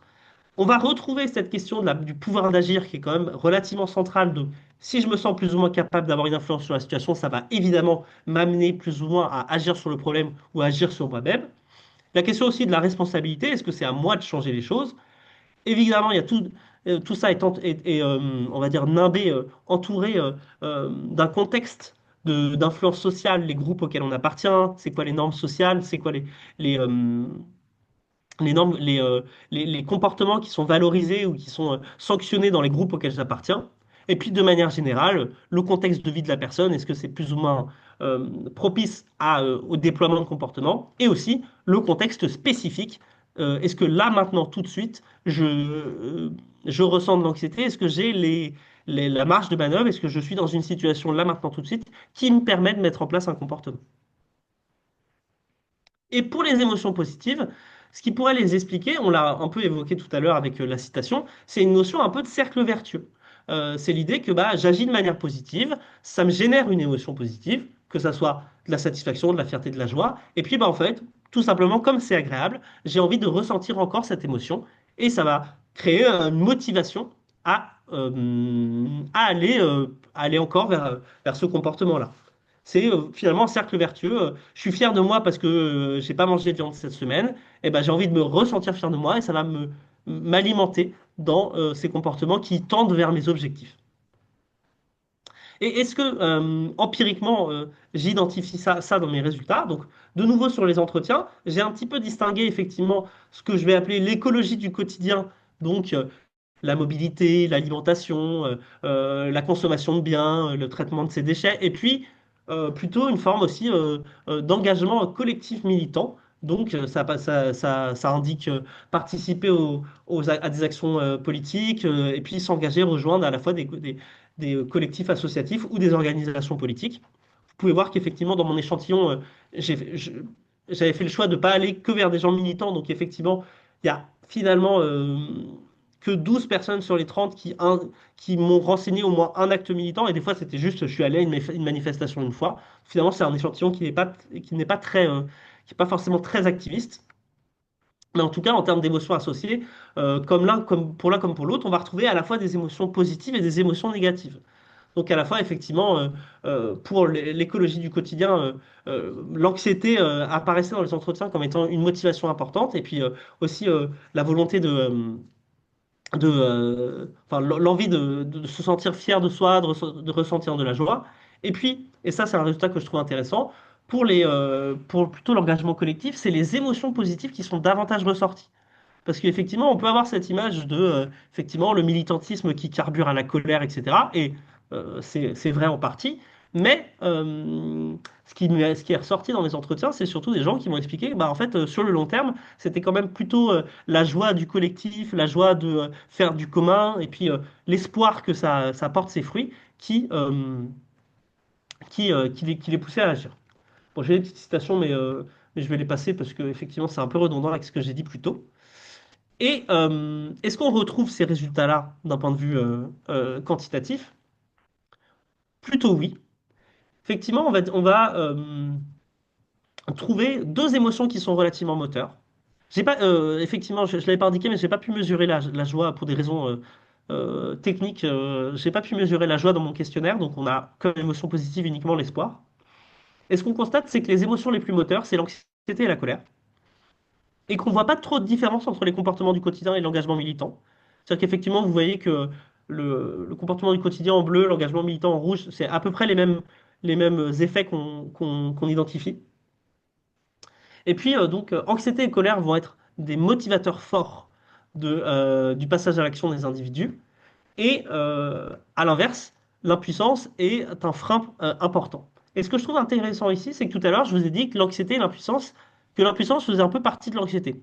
Et ben en fait, bah oui, mais non, finalement. Parce qu'à la fois, l'impuissance et l'anxiété sont très corrélées l'une avec l'autre, et en même temps, elles n'ont pas le même effet sur les comportements. Donc finalement, peut-être que quand je me sens anxieux, je me sens plus impuissant, mais d'un côté, l'anxiété, elle va me pousser à agir, et de l'autre côté, l'impuissance, elle va me freiner. Donc il y a un peu une espèce de logique un peu complexe quand même dans tout ça. Et puis, autre résultat un petit peu peut-être surprenant, en tout cas pas forcément complètement en phase avec la littérature scientifique, c'est que je n'ai pas trouvé d'effet de la culpabilité. Donc, finalement, quand on prend toutes les émotions ensemble, la culpabilité ne ressort pas comme étant quelque chose qui pousse à agir ou qui empêche d'agir. Et puis, pour l'espoir, les résultats sont assez contrastés, c'est-à-dire que pour les comportements du quotidien, on n'a pas d'effet. Et pour les comportements militants, on a un effet, mais qui est assez marginal. Ma piste d'explication sur ça, c'est possiblement que l'espoir mesure à la fois quelque chose de constructif et d'irréaliste. Je pense que les items que j'ai utilisés sont pas forcément assez précis et qu'on n'a pas bien capturé. Il aurait fallu capturer les deux espoirs à la fois et je n'ai pas réussi à le faire suffisamment bien. Voilà un petit peu pour les éléments relatifs à comment les émotions nous poussent à agir. Et donc, ce qu'on pourrait conclure, c'est que globalement, à l'exception de l'impuissance, les émotions sont quand même plus ou moins toutes bonnes à prendre parce que soit elles n'ont pas d'effet, soit elles nous poussent à agir. Donc finalement, moi, l'un des messages aussi que j'aime bien véhiculer, c'est l'idée que le pire, c'est l'indifférence et que finalement, l'émotion, c'est toujours en soi quelque chose qui nous pousse à nous questionner, qui nous pousse à comprendre euh, et comment on pourrait potentiellement agir. Ce qui m'amène du coup un peu à ma dernière partie qui... Tu Oui, pourrais nous dire en quelques mots, nous décrire un peu les outils que tu as utilisés, les questionnaires, parce que tu dis, ouais, par exemple, tu n'avais pas bien pu évaluer la question de l'espoir, ouais, ouais, les ouais. volets de l'espoir. Ouais, en fait, souvent, effectivement, en psychologie, on n'a pas forcément toujours tendance à créer des échelles puisque comme on mesure des construits psychologiques qui sont indisponibles, euh, on a des formes d'exigence assez fortes par rapport à nos échelles avec une discipline qui s'appelle la psychométrie qui consiste à faire des examinations des qualités de nos échelles. Et donc, souvent, on utilise des échelles déjà disponibles. Et donc moi, je me suis appuyé sur une échelle qui a été conçue en Pologne, que j'ai traduite et du coup validée en français, c'est comme ça qu'on dirait les choses. Et donc dans cette échelle, j'avais différentes émotions disponibles, avec à chaque fois 4 items pour chacune des émotions. Donc, avec des propositions du style, bon bah voilà, tel aspect du changement climatique me met en colère. Puis après, 4 items sur l'anxiété, je me sens anxieux parce que nanana, je ressens une forme d'inquiétude forte parce que, etc., etc. Avec voilà, 4 items par émotion qui ciblent un peu des aspects différents de qu'est-ce qui pourrait mettre en colère ou mettre anxieux. Et puis bon, donc les gens répondaient sur des échelles de 1 à 5 pour chacun des items. Et puis après, on calcule des scores pour chacun des émotions. Le défaut de cette échelle étant qu'à la fois elle ne mesure pas la joie ou la fierté, ce qui me semble un peu dommage, et que la mesure de l'espoir est pas hyper précise, c'est des items assez génériques qui permettent pas forcément de bien distinguer espoir constructif et espoir irréaliste. Donc effectivement, j'aurais pu construire un outil moi-même, mais ça m'aurait pris plusieurs mois supplémentaires. Et donc j'ai fait le choix d'utiliser un outil déjà disponible que j'ai traduit, et ce qui vient avec une limite sur certains aspects. Je sais pas si ça répond tout à fait à la question. Si, si, tout à fait. C'est effectivement un des problèmes. Une manière de contourner ça, mais maintenant, de toute façon, ton questionnaire est passé, mais ça peut être de rajouter des questions qualitatives à la fin des questions ouvertes, qui Mm. permettent, bon, sur 1500 questionnaires, ça fait après un gros traitement à ajouter, mais ça peut permettre de préciser des choses quand on est encore à un stade exploratoire, comme c'est ton cas. Ouais, ouais. Mais c'est bien parce Ça, qu'il effectivement, c'est. faut laisser encore du travail pour les étudiants et les doctorants qui viendront après toi, tu sais.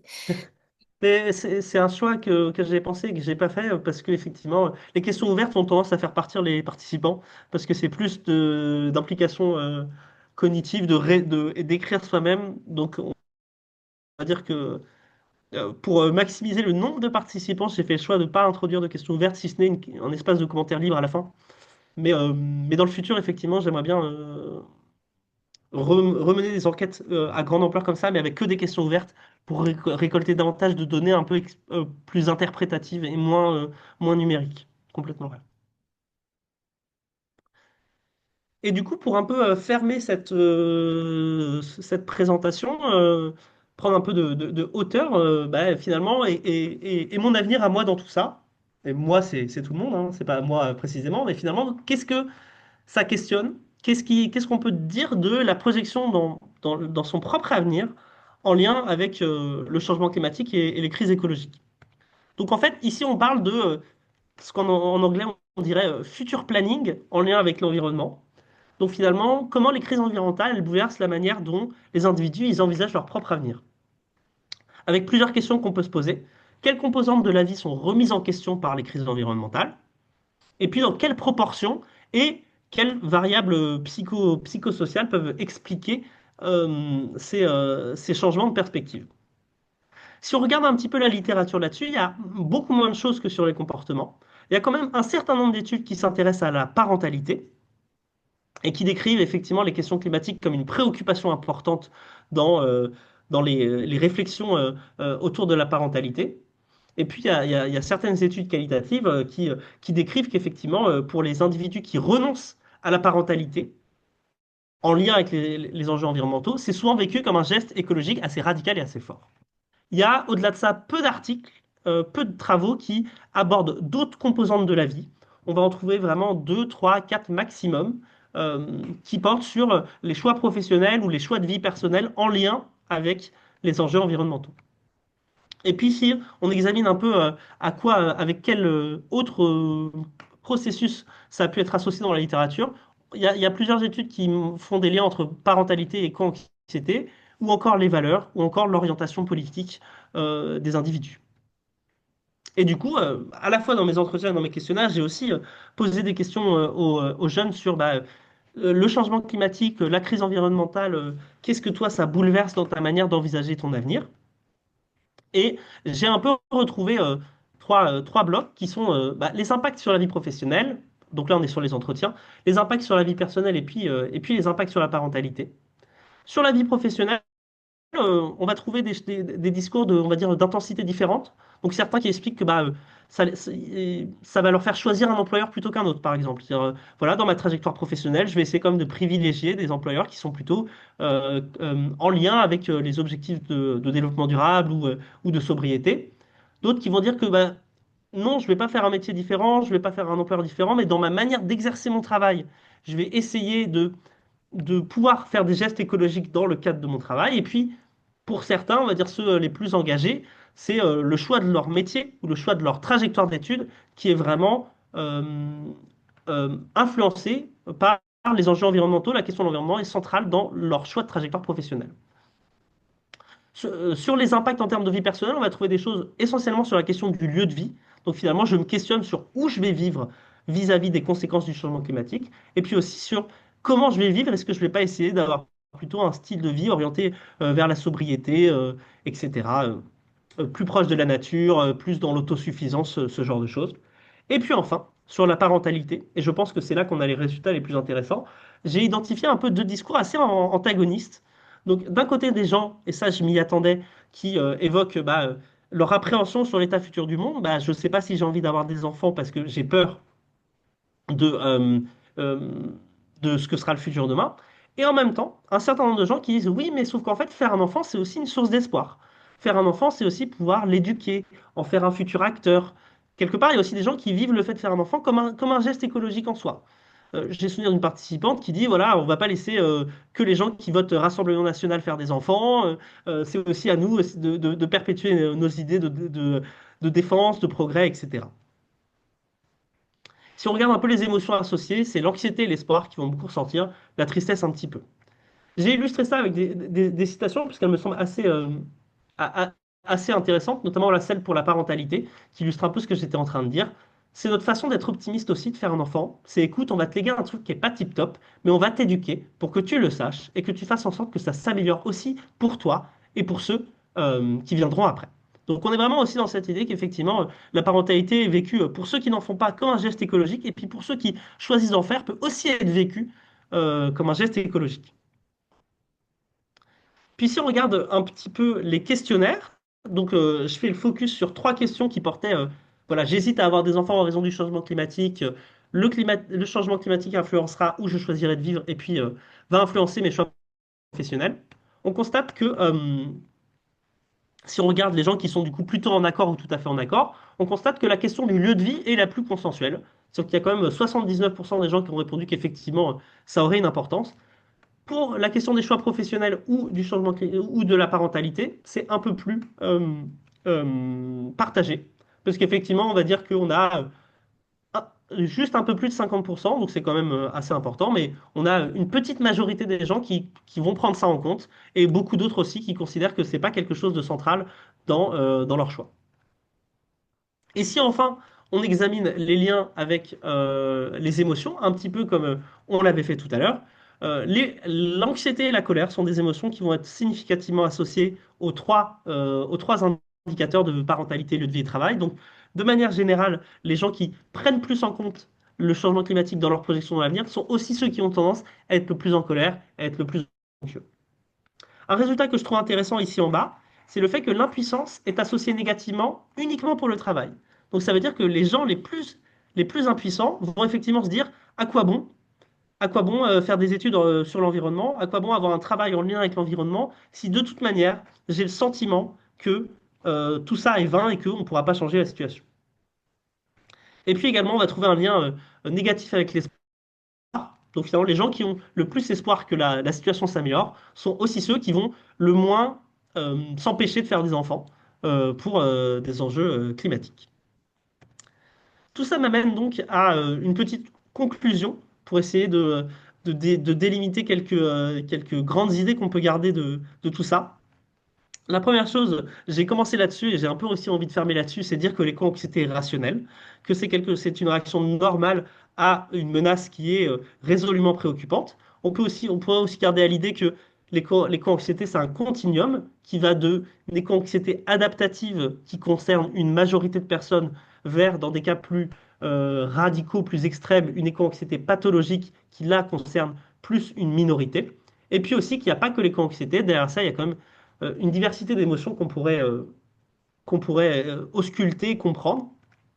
Et puis on a dit aussi que les éco-émotions sont à la fois des émotions qui sont morales, parce qu'elles sont en lien avec notre valeur et notre vision du monde, et puis existentielles, parce qu'elles sont en lien avec notre manière d'envisager l'avenir et notre finalité de vie. Et puis on a vu effectivement que les émotions ont aussi des conséquences à la fois sur la santé mentale. C'est quelque chose que je n'ai pas forcément abordé parce que moi dans ma thèse, je m'y intéresse un peu moins, mais surtout sur l'engagement environnemental et puis les choix de vie. Et puis dernière question sur finalement en pratique quoi en faire. Et j'ai essayé de là raccrocher un peu les choses avec le nom du cycle de conférence. Finalement, si on éduque à l'heure des crises environnementales, quelles pistes on peut se donner pour réfléchir sur ces questions émotionnelles? Donc là, c'est, on va dire, juste des pistes, des invitations peut-être à discuter ensemble. Mais je pense que, hop, bon, je vais tous les dévoiler. Tac. Il y a plusieurs choses qu'on peut se dire. Je pense que déjà, si on est face à des jeunes ou à des moins jeunes qui sont dans des éco-émotions fortes, je pense que leur rappeler que c'est rationnel, que c'est normal de ressentir ça, c'est légitimer leur ressenti. Et c'est quelque chose qu'on peut faire.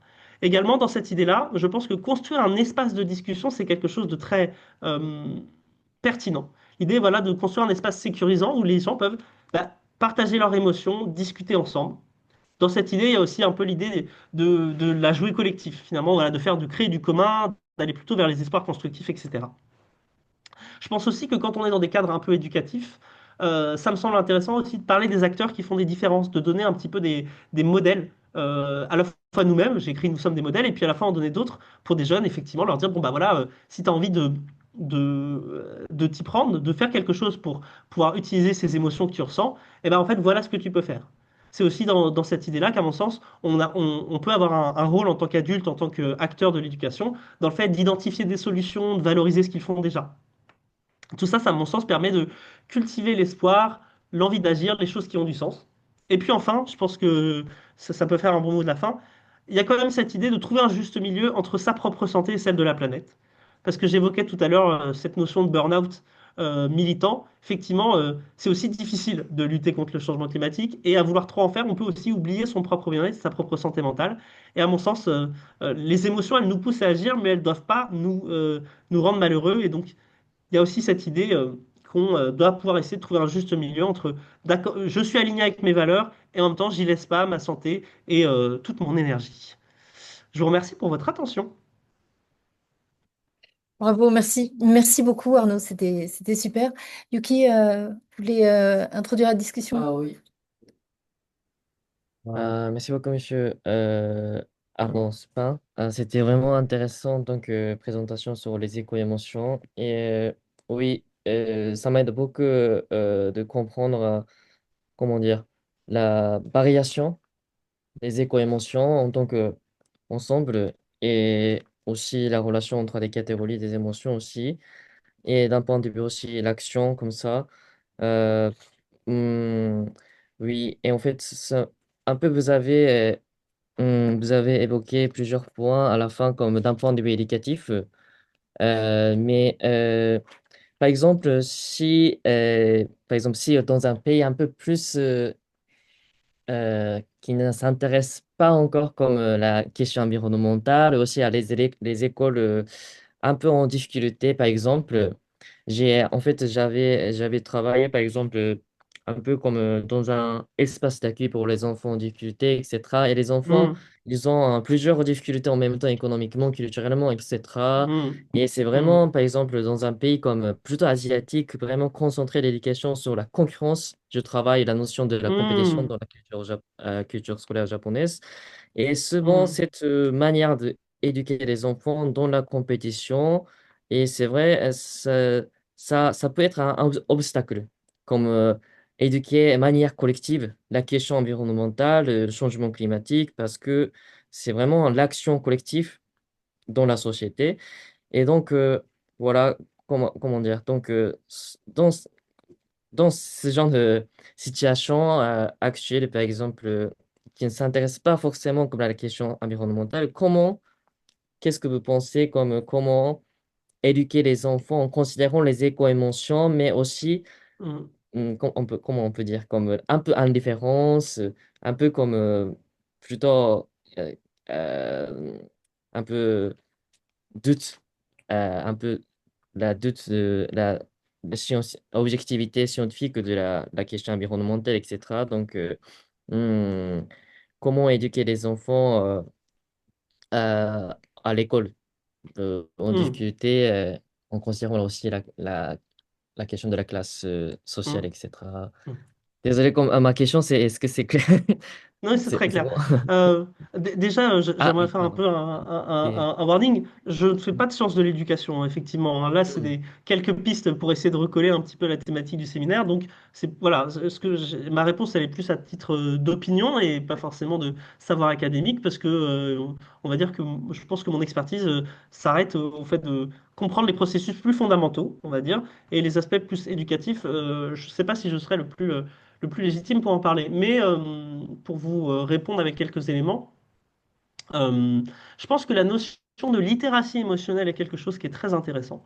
La littératie émotionnelle, bon, je pense que ça marche avec les enfants comme avec les adultes, c'est l'idée d'apprendre les gens à davantage pouvoir parler de ce qu'ils ressentent, leur donner des mots, leur donner des clés pour comprendre ce qu'est une émotion, des mots pour parler sur des ressentis, et finalement, voilà, leur faire monter en connaissance, en compétence, en compréhension de ce que sont les émotions. Donc finalement, je pense que déjà de la psychoéducation autour de ce que sont les émotions me semble déjà une piste intéressante et à la fois avec les adultes, hein, parce que je dirais qu'il y a aussi quand même beaucoup d'adultes qui sont aussi assez en déficit de littératie émotionnelle et qui pourraient euh, aussi avoir plus de clés pour comprendre ce qu'ils ressentent. Sur la question des différences socio-économiques, j'avoue ne pas avoir de réponse tout à fait euh, euh, élaborée là-dessus, mais je pense vraiment que, en revanche, il y a une importance de ne pas laisser tomber les classes populaires, justement, de ne pas dire que de toute manière, elles sont pas dans les conditions pour s'en préoccuper. Et à ce titre, moi, il y a une association qui s'appelle Banlieue Climat, qui, je trouve, fait des choses assez extraordinaires, parce que c'est du coup c'est une association fondée par des gens qui viennent des quartiers populaires et qui sont très investis sur ces questions-là, et justement qui font de la sensibilisation entre pairs. Justement, je pense qu'il y a aussi quelque chose d'important de ne pas être dans quelque chose de très descendant, de ne pas se dire, oh voilà, on va aller dans les quartiers populaires. Donc il y a cette association-là qui fait des choses très intéressantes, donc je pense que c'est une piste. Et puis enfin, sur la question de la compétitivité, ça m'a l'air très intéressant, vos travaux, j'aimerais bien que vous nous en disiez un peu plus, parce qu'effectivement, je pense qu'aussi cet aspect de capacité à faire du collectif, d'être dans une approche plus ensemble et moins moi vis-à-vis des autres, c'est quelque chose d'assez aussi, à mon sens, clé dans la capacité à répondre aux enjeux climatiques. Et en fait, les différents travaux qui parlent de qu'est-ce qui explique que les gens font de l'action politique, souvent il y a beaucoup de choses autour de l'identité sociale, du fait de se sentir membre d'un groupe et du fait de se sentir en cohésion avec les autres et capable avec les autres d'agir. Mais là aussi, j'ai pas d'idée très claire, mais si éventuellement vous avez des éléments, je pense que ça peut être très intéressant pour éclairer la discussion. Merci beaucoup, monsieur. Vraiment. Oui, c'est vraiment. Ah, pardon. Intéressant. Et peut-être on n'a pas assez de temps, donc il faut partager le temps avec les autres. Est-ce que vous avez des questions sur ce séminaire et entre vous? Oui, oui, allez-y, oui. Je peux prendre Ah oui, je coupe le micro. Ah oui, pardon, allez-y. bonjour, bah déjà, merci beaucoup pour la présentation qui était hyper intéressante. J'avais des questions qui étaient peut-être enfin, un peu d'ordre méthodologique et d'autres un peu plus personnelles. Bien sûr. Pendant toute la présentation, je crois que tu peux mettre le son, s'il te plaît. Oui. Euh, Pendant toute la présentation, vous avez évité d'utiliser le mot stress et je voulais savoir un petit peu comment est-ce que vous l'expliquez ou enfin, pour quelles raisons, quoi. Parce que Ouais, l'éco-stress, c'est aussi on entend. bah c'est parce que c'est pas tout à fait la même chose. Et effectivement, on parle d'émotions au sens effectivement des ressentis affectifs et que le stress, c'est pas tout à fait les mêmes processus. C'est vrai qu'on parle moins d'éco-stress. En réalité, je pense que globalement, c'est quand même des choses très, très analogues entre l'éco-anxiété et le stress. Mais c'est vrai que je pense que c'est surtout une question de terminologie. Je pense que dans le stress, il y a il y a des, en tout cas en psycho, quand on parle de stress, c'est une approche plus, peut-être un peu plus physiologique des changements vraiment en termes de tension, etc. Et c'est moins sur les aspects de traitement cognitif, moins sur les aspects de ressenti. Et je pense qu'effectivement, du coup, en tant que psychologue, en tout cas, moi, dans ce que je fais, on est plus sur les approches vraiment des émotions. Donc, on va pas qualifier le stress, on va pas généralement pas qualifier ça d'émotion. Plus une réaction voilà, physiologique et autres. Mais en réalité, je pense que si j'avais mesuré le stress, on trouverait le stress positivement associé au comportement. C'est quasiment certain. Parce que je pense que fondamentalement, les gens qui répondent qu'ils sont anxieux répondraient aussi qu'ils sont stressés. Je pense. Ok. Et une autre question, c'est plus par rapport à vous, dans votre étude, de travailler sur ces émotions-là qui sont quand même des émotions fortes et assez souvent un peu négatives. Comment est-ce que vous le vivez? Enfin, est-ce que ça vous stresse davantage de travailler sur ça? Non, pas du tout, parce que je crois qu'à un moment, on intellectualise les choses. Et que, bah, déjà, moi, je pense que faire cette thèse, c'est ma stratégie de coping, je pense. Que, effectivement, ma manière de répondre à mes propres éco-émotions, c'est d'y consacrer ma vie professionnelle. Et le fait d'y réfléchir tous les jours, mais d'un point de vue bah, intellectuel et scientifique, fait qu'à un moment, les aspects émotionnels sont complètement mis à distance. Donc non, ça pose pas du tout de problème. Et puis, j'ai des collègues qui travaillent sur des choses bien plus horribles, comme les violences sexuelles et sexistes, l'inceste. Ça, je pense que c'est difficile de s'en tenir à distance. Effectivement, ouais, non, sur un sujet comme le mien, ça va. Je trouve qu'on met souvent à distance, en fait, comme on intellectualise des choses, on cherche des modèles de compréhension, on traite de la donnée, etc. On est dans une approche très analytique. Ça, j'ai l'impression que ça met un peu à distance l'objet en lui-même. Je sais pas trop. D'accord, bon, tant mieux pour vous. J'ai vu qu'il y a plusieurs mains levées. Corentin est trop sage, je sais pas trop comment le dire. Bon, merci beaucoup hein, pour cette présentation vraiment passionnante. Moi, j'avais deux petites questions par rapport au volet plus qualitatif que vous avez présenté. Mhm, Alors, du coup, je ne sais pas si j'ai peut-être bien pas bien noté. Moi, ce qui m'intéresse, c'est les liens qu'on peut retrouver entre les émotions et la perception du politique. Enfin, ouais. c'est assez central. Moi, mes questions de recherche, donc c'est forcément super intéressant. Euh, Dans ce que vous avez présenté, quand vous parlez des... Donc, vous leur avez demandé leur perception des acteurs, différents acteurs publico-politiques, donc les entreprises aussi, les associations, mais aussi les acteurs plus spécifiquement politiques. Et après, vous avez Mhm, euh, voilà, documenté des émotions qui étaient relevées en repensant à ces différents acteurs. Est-ce que mhm, vous pouvez juste revenir dessus sur, par exemple, est-ce que les figures politiques évoquent spécifiquement certaines émotions plus que d'autres? Comment est-ce que ça se mhm, compare? Est-ce que vous pouvez faire une comparaison entre les émotions qui sont générées par la politique par rapport aux émotions qui sont générées par les entreprises, par exemple? Vous mhm, pouvez mhm, distinguer entre ça. Donc, ça serait une première chose donc, pour savoir est-ce qu'il y a un effet spécifiquement politique? Et puis aussi, dans cette passage à l'action et le sentiment de pouvoir agir, en fait, j'étais pas très sûre de est-ce que vous parlez là du sentiment de pouvoir agir, hein, les capacités d'action, self-efficacy, ou bien est-ce mhm, que on est dans le sentiment de parce que du coup vous les mettez ensemble, j'ai l'impression pouvoir d'agir et responsabilité. Donc quelle est le part de pouvoir et quelle est le part de devoir? euh, mhm, mhm, dans cette action. Et, euh, et après, bon, j'ai un vocal sociologique, donc j'ai forcément envie de dire qui dit quoi. Et mhm. voilà, est-ce que vous avez des éléments un peu contextuels sur voilà, qui ressent cette capacité d'action par rapport à ceux qui ne se sentent pas concernés, etc. Voilà.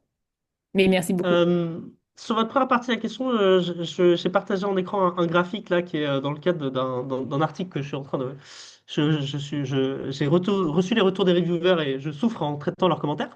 Euh, Et donc, effectivement, j'ai un peu représenté graphiquement pour chacune des émotions que vous avez en bas, pour chacun des acteurs que j'ai identifiés.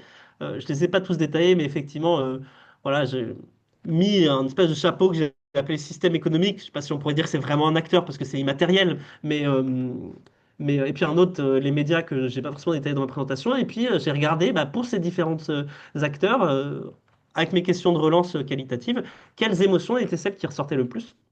Et on va dire qu'il y avait un peu deux grosses conclusions. La première, c'est que euh, les acteurs publics et les autres individus sont les deux types d'acteurs qui renvoient à la plus grosse diversité, complexité émotionnelle. C'est là où on retrouve plein d'émotions différentes et toutes euh, évoquées dans des dimensions les plus importantes.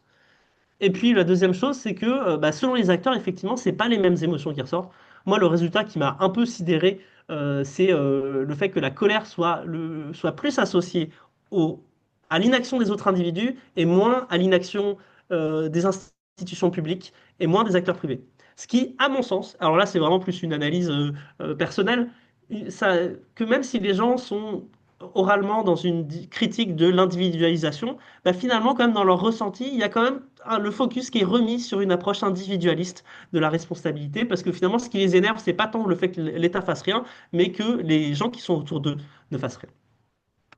Et puis, par ailleurs, des choses qui sont un peu plus attendues, effectivement, NGO, donc les associations et les ONG, c'est l'espoir qui ressort de manière assez éclatante, etc., etc.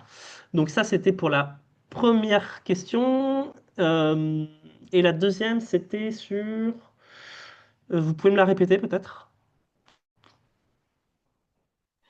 Pardon, la deuxième question, c'était le part de devoir et de Hmm, pouvoir dans la responsabilité de pouvoir d'action, en fait. Oui, qu'est-ce ouais, que vous regardez vraiment et qui dit quoi? ok. Ouais, bah pour le quantitatif, c'est vraiment du efficacy. C'est vraiment de l'efficacité.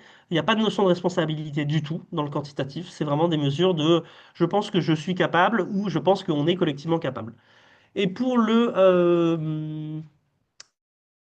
qualitatif, bah en fait, j'ai j'ai- j'ai plus en tête les résultats exacts, mais je pense que pour la culpabilité, c'était plutôt autour de la notion de responsabilité.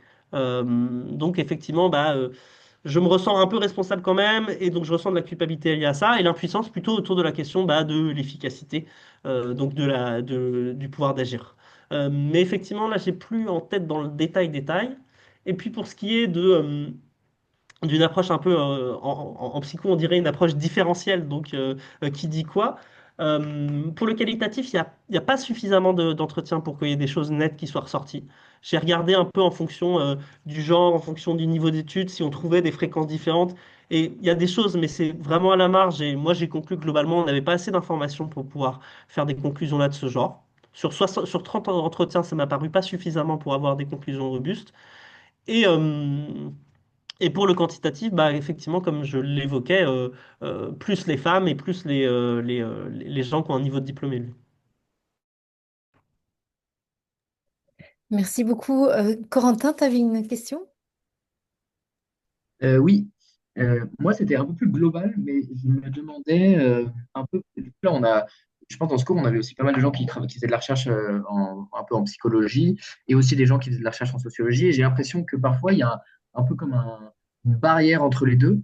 Et je trouve notamment quand les gens qui font de la recherche en psychologie, un peu comme vous l'avez dit tout à l'heure, euh, ne citent très peu les travaux de sociologie sur les sujets. Et par exemple, je pense que sur les émotions, les travaux de sociologie sur la construction sociale des émotions, les émotions situées, etc. Je pense qu'il y aurait plein de choses à dire qui pourraient apporter à ce que, enfin, compléter, etc.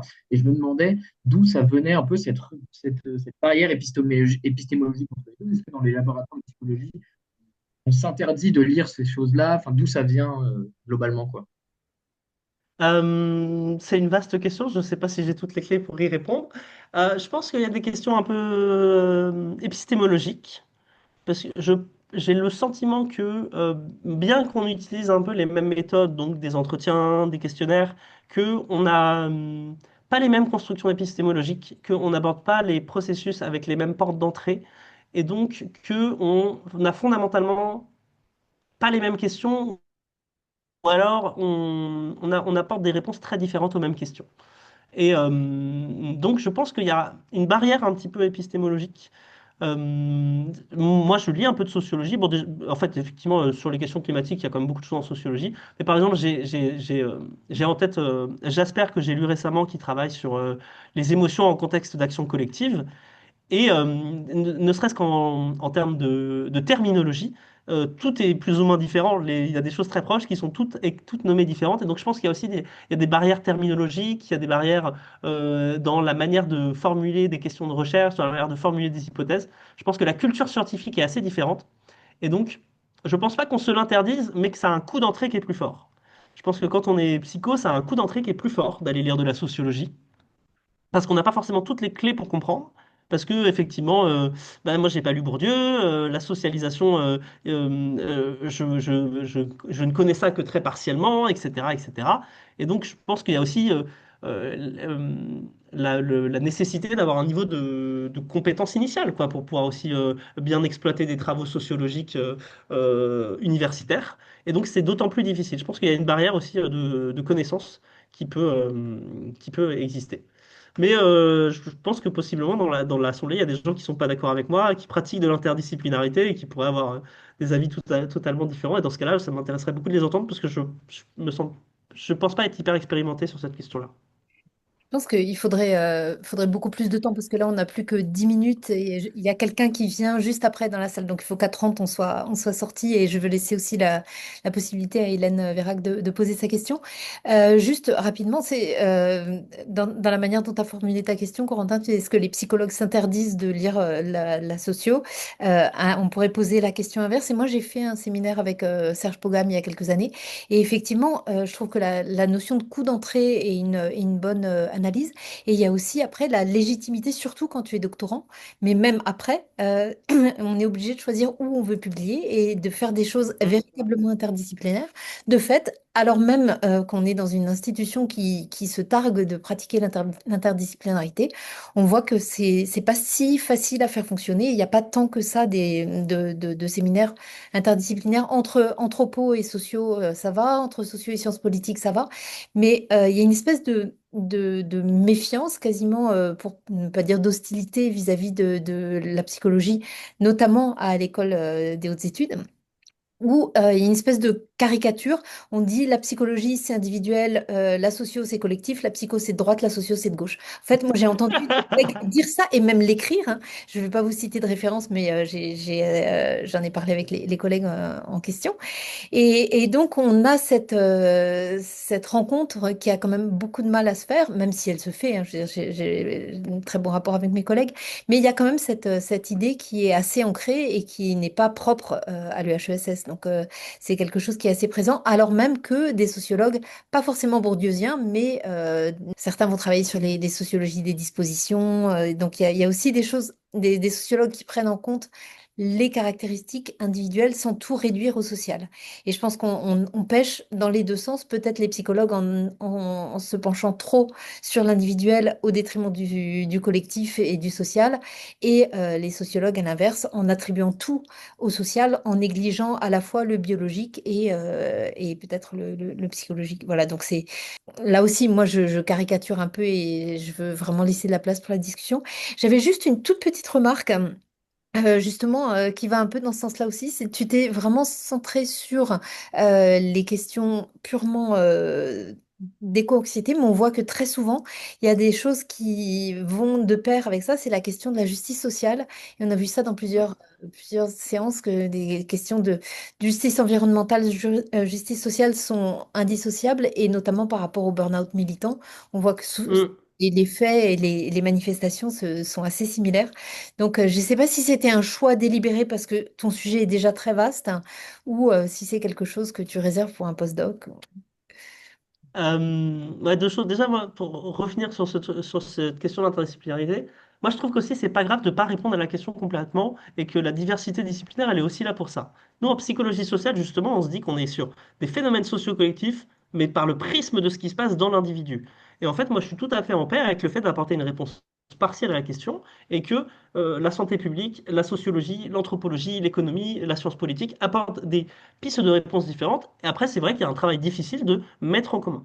Mais à mon sens, ça me paraît aussi pas forcément gravissime d'apporter une réponse partielle. Et puis sur la question de Pascal, c'est tout à fait intéressant. Et je sais que dans les milieux militants, ça m'est déjà arrivé de faire présentation plus à des publics un peu d'acteurs de terrain qui disent, bah en fait, moi je ressens aussi, j'appellerais ça de l'anxiété politique. C'est sur la justice sociale, c'est sur la démocratie. Et je trouve ça hyper pertinent. Effectivement, là, moi, je me suis situé sur un objet qui est l'environnement, mais en fait, beaucoup des réflexions qui sont développées dans ce travail sont complètement applicables à d'autres domaines. En fait, c'est les émotions qui sont sur des objets socialement situés. Et en fait, là, on pose ça sur l'environnement, mais il y a plein de choses qu'on a décrites qui fonctionneraient probablement aussi bien sur la démocratie, sur les régimes autoritaires, sur etc., sur plein d'autres types d'émotions qu'on ressent par rapport à d'autres événements sociaux. Et je trouve ça intéressant de s'autoriser à créer des nouveaux mots, de dire voilà, on peut avoir une anxiété démocratique, parce que ça vient décrire quelque chose de spécifique. Et, effectivement, de toute manière, si on lit un peu sur les émotions, les travaux récents, ils sont de plus en plus constructivistes. Mm. On est de moins en moins dans l'idée que les émotions sont des choses innées et des processus biologiques, plus en plus dans l'idée que les émotions sont des choses socialement construites, qui évoluent dans un cadre culturel et que selon les cultures, on n'a pas les mêmes mots et ça dit pas les mêmes choses, qu'on vit pas les émotions de la même manière. À partir du moment où on se dit que les émotions sont culturellement situées, bah en fait, on peut créer des mots spécifiques pour des choses, des objets sociaux. Donc les éco-émotions, donc des émotions démocratiques, politiques, etc. Pour moi, c'est pas du tout un problème. Mm. Merci beaucoup. Hélène, je te laisse 3 minutes pour finir le séminaire en posant votre question et Arnaud pour y répondre. Merci beaucoup pour la présentation. C'était passionnant, précis. Euh, Moi, j'étais attirée par le titre sur les 20 ans. Alors, je pensais qu'il y aurait des choses sur l'âge. Euh, et bon, il y a quand même un échantillon avec des 18-30 ans là sur les entretiens, et puis après un gros échantillon peut-être qui disent leur âge, je sais pas. Ouais, Est-ce que 18-30 ans aussi. est-ce qu'il y a quelque chose, enfin je me dis 18 ans, c'est pas 30 ans. Est-ce que Arnaud, vous avez pu regarder les données en fonction justement des âges? Parce que bah, déjà l'objet même, je trouve qu'il change. On parlait de développement durable, de réchauffement climatique. Maintenant, on parle plutôt de changement, de dérèglement. Et c'est Hmm. pas en fonction de où on en est dans la vie, les choses, enfin, c'est pas tout à fait pareil. Donc voilà. Est-ce qu'il y a des choses sur la variable âge? Ben, pas tellement en fait, hein. Effectivement, le fait de choisir de travailler sur une population spécifique, qui était surtout guidée par mes questions sur la projection dans l'avenir, c'est pour ça que j'ai fait le choix d'aller travailler sur les 18-30 ans, fait que du coup j'ai une variabilité qui est assez faible. Effectivement, si on allait 18 à 60, ça serait pas la même chose. Mais là, de 18 à 30 ans, à la fois dans le qualitatif et dans le quantitatif, y a pas, ça ressort pas forcément comme étant quelque chose de très différenciant, beaucoup moins que le genre ou la position socio-économique. En revanche, ce qui me semble intéressant pour répondre, c'est que il y a de plus en plus de travaux qui challengent un peu le discours selon lequel les éco-émotions seraient une question de jeunesse. On a une méta-analyse qui est sortie au mois de septembre qui compile 100 études sur l'éco-anxiété et qui trouve un effet de l'âge, mais qui est très faible. C'est-à-dire que globalement, les jeunes ont tendance à être un peu moins éco-anxieux, mais c'est un effet qui est très léger, beaucoup plus léger que l'orientation politique, beaucoup plus léger que le niveau socio-économique, par exemple. Et pareillement, l'étude de l'ADEME que j'ai citée tout à l'heure, j'ai pas développé ces résultats-là, mais dans leur échantillon, ils ont un niveau d'anxiété plus faible chez les 15-25 que chez les 25-35, par exemple.